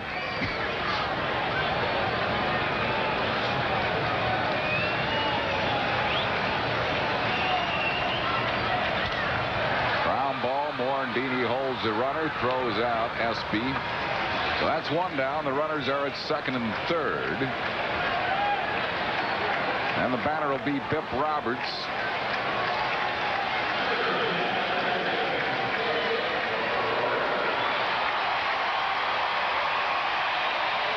Looks like they're going to walk him. I don't know about that.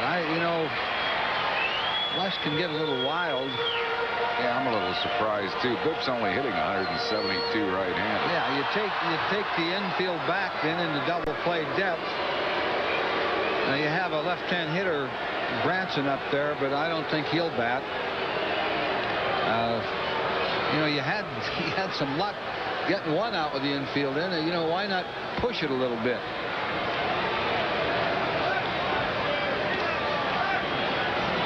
And it gives the pitcher no margin for error. Before they had a base to work with. They don't have it anymore. So they're loaded with Reds with 1 out, and Branson is coming to the plate. Well, he's a contact hitter. I guess that's why he's up there. He's a pretty good hitter.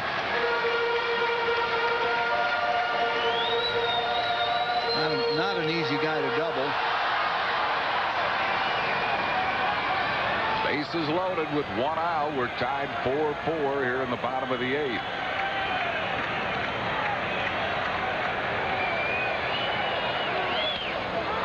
Fouls it out of play, 1 strike.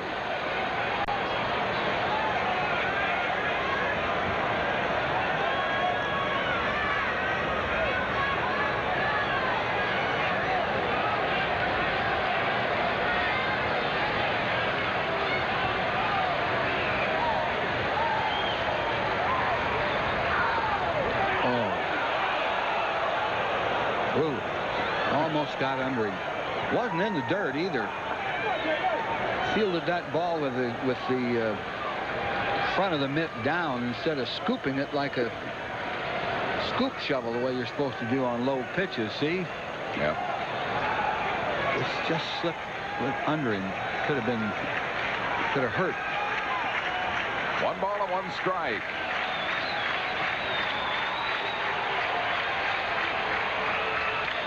Base hit left field.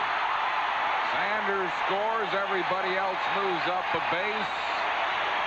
And the Reds now lead it 5-4 here in the 8th.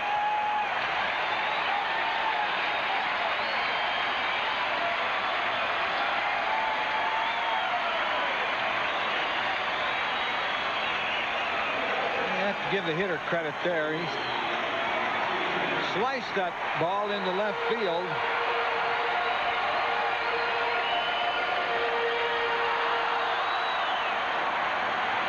Very good little hitter, Jeff Branson. There he is. And it brings on Barry Larkin, who's 3 out of 4.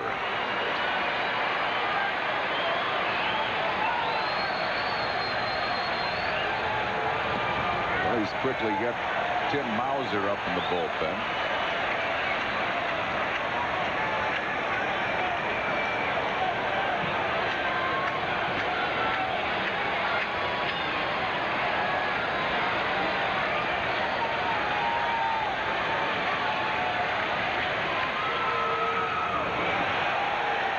And no strikes, no room on base for Larkin.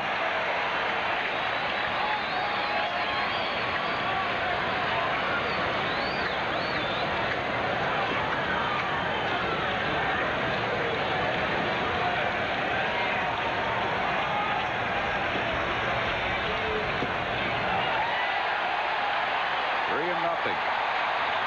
Kevin Mitchell waits on deck.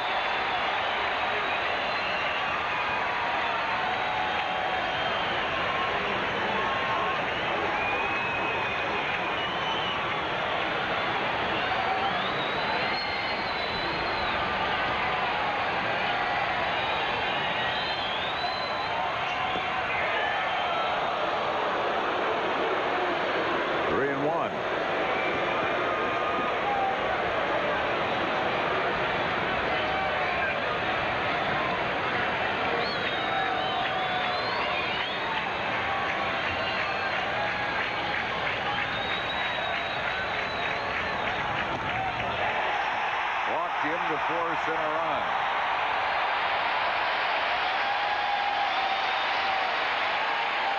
Oliver scores. The Reds now lead it by a score of 6-4.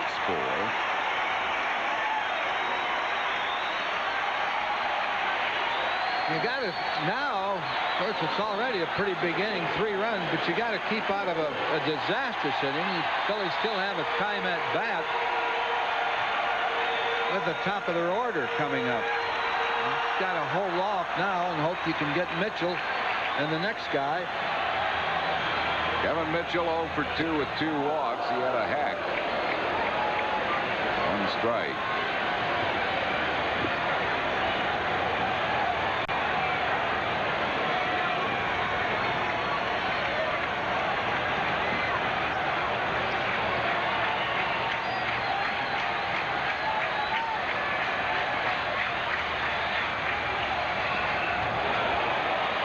Catch by Pratt of the low pitch. 1 ball to 1 strike.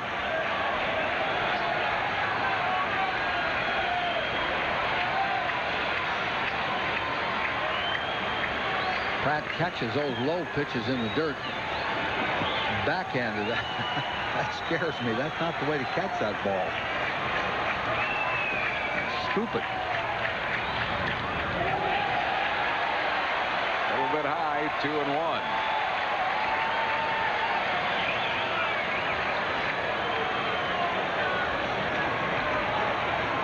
Mauser up in the Phillies bullpen.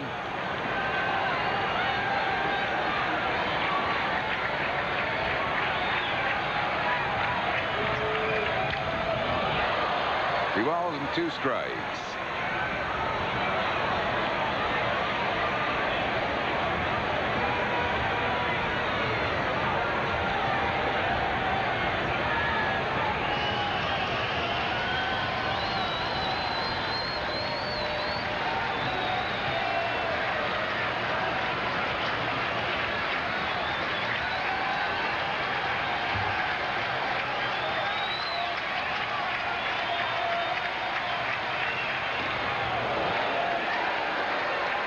a full count.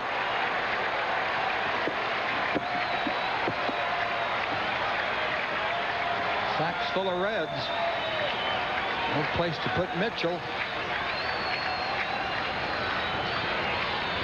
Roberts at third, Branson at second, Larkin at first. Exactly why I didn't like that intentional walk. No margin for error. Struck him out. That's 2 down.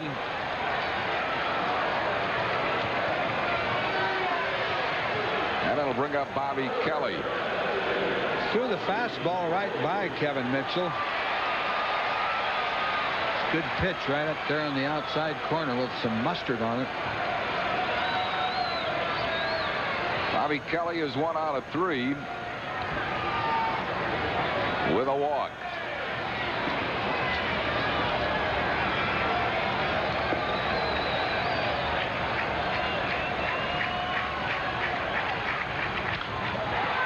Fly ball right field. Eisenreich makes the grab, and that will retire the side, but Cincinnati bats around in the 8th inning, scoring 3 runs. 3 hits. No Philly errors. They leave them loaded. We go to the 9th. The Reds lead the Phils 6-4.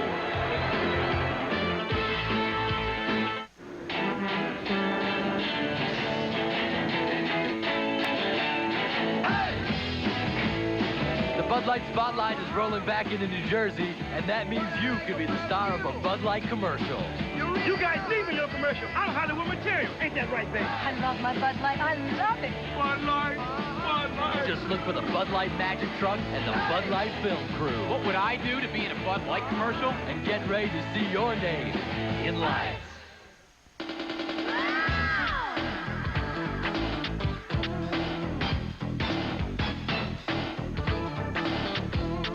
Mark your calendar and clear your schedule. The Phillies play the pitching powerful Atlanta Braves Monday, June 21st and Tuesday, June 22nd, both at 7:35, followed by an always popular business person special Wednesday afternoon, June 23rd at 12:35. Reserve your tickets by phone.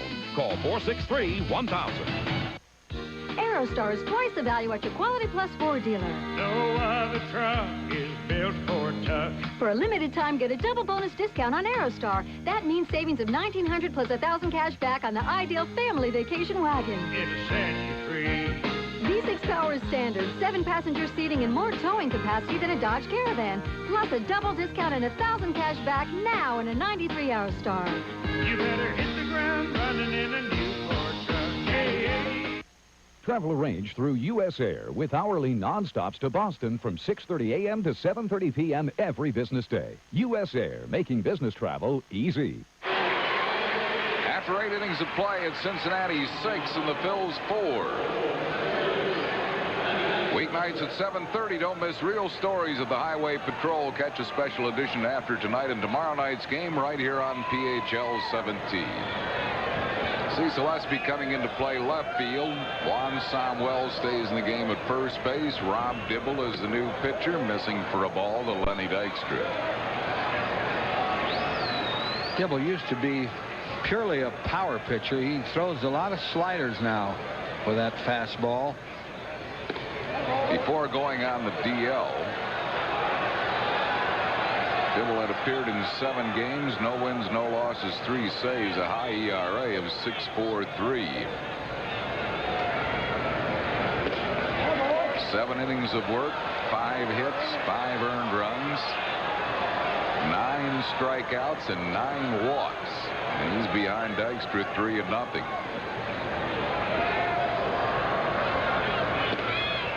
Walked him on 4 pitches.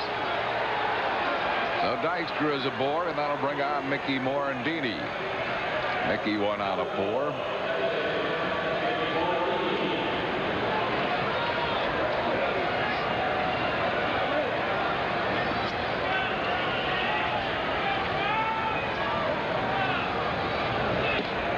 Got that one over. 1 strike to Morandini.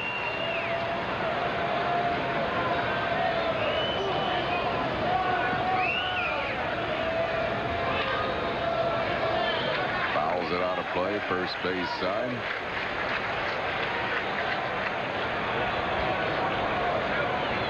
Didn't know they were using Sammy as a first baseman here. No, I never remember him being in there at first base. Bet he's hoping right now that Dibble does not make a pickoff move.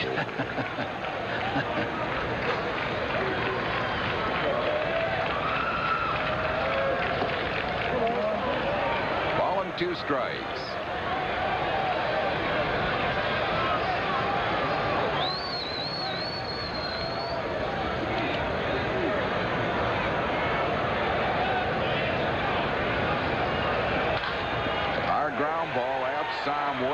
Pull Larkin off the bag so they don't get the double play. Had he made a true throw, they might have gotten a 3-6-3 double play, but they get the lead runner.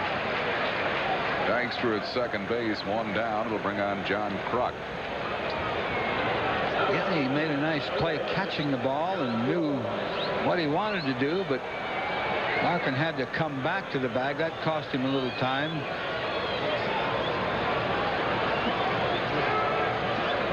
Brings on John Kruk. Drucker is 0 for 1 officially. He's hit a sacrifice fly, walked twice, and grounded sharply to second base.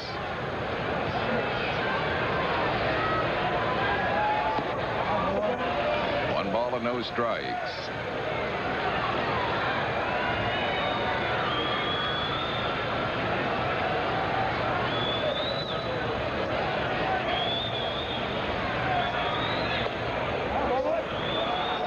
Nothing.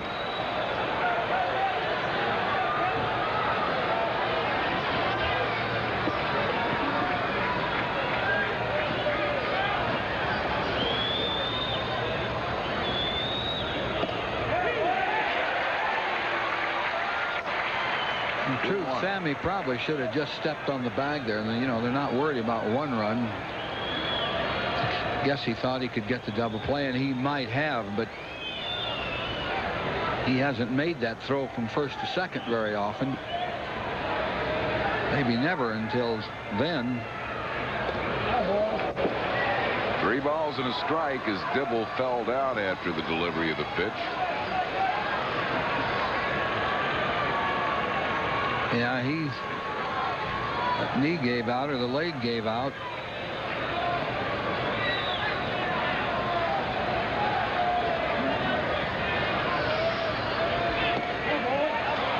Aboard with a walk. Puts 2 men on base with 1 out here in the 9th. The 3rd walk Kruk has received. Don Gullett, the pitching coach, coming out to talk to Rob Dibble. Dave Hollins, the batter. This is where the Phillies could use Dalton. Yeah, who would bat next. Right.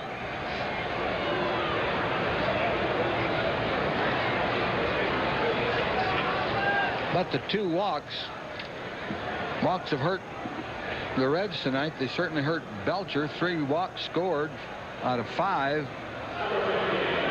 And you have the tying runs on base with walks.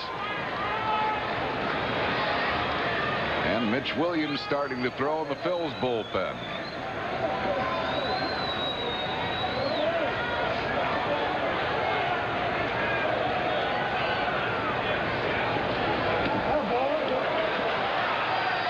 Whatever Gullett told him, that wasn't what he wanted him to do. That wasn't close to the strike zone. He really hasn't made any borderline pitches. The balls have been balls and the strikes.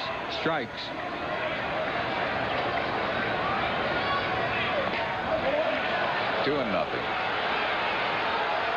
Nobody warming up in the Cincinnati bullpen, so Davy Johnson, at least right at the moment, is leaving it in the hands of Dibble.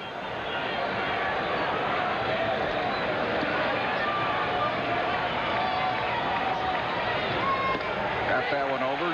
2-1.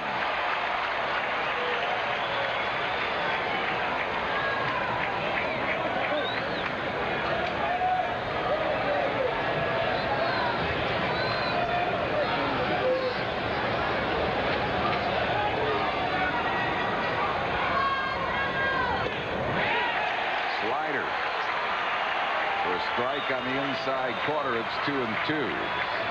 Yeah, that fooled Hollins. He wasn't looking for anything but the fastball. Now he might have it in his mind.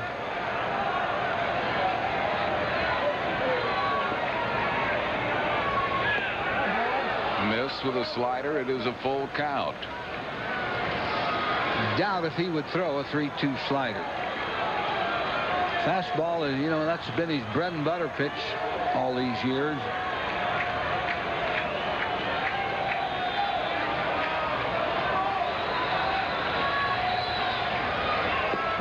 Walked him. He has walked the bases loaded here in the 9th inning. Phillies have him loaded with 1 out for Todd Pratt.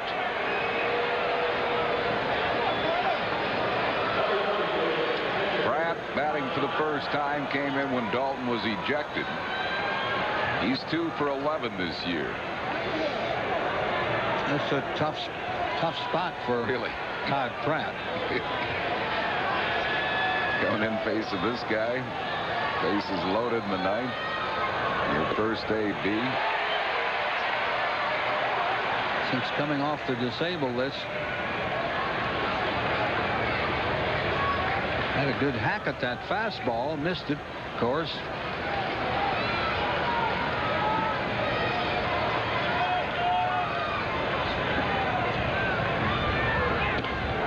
Chased a high fastball.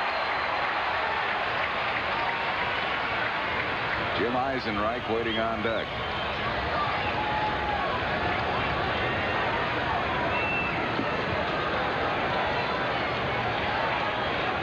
He'll go with high gas again. Yeah.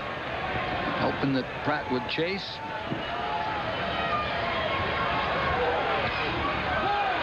Just got a piece of it. Fouls it out of play. Still nothing in 2. Throw him a little slider. Wasn't really a good one either. It was up.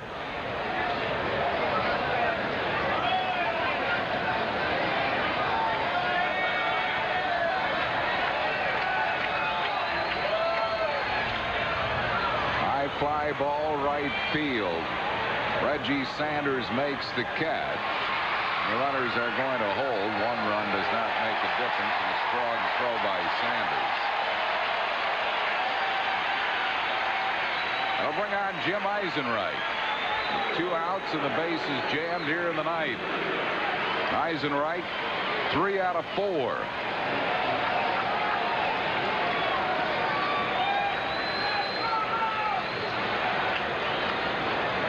Eisenreich, being in the American League all of his career until this year, has never seen Dibble.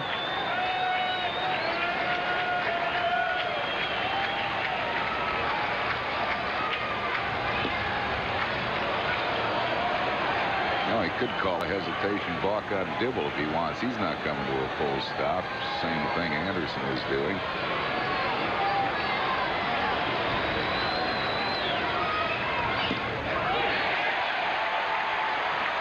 Borderline, but he got it. 1-1.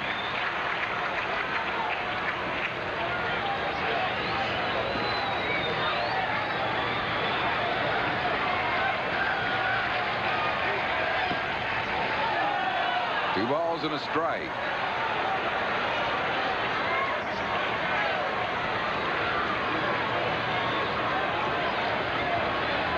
Bases loaded with 2 outs here in the 9th inning. Phillies trail by 2.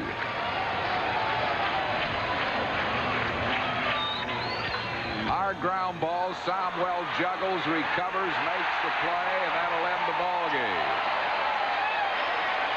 For the Phillies in the 9th, no runs, no hits, no errors, and 3 left. Cincinnati wins game 1 of this series by a score of 6-4. We'll be back to the totals and recap in just a moment.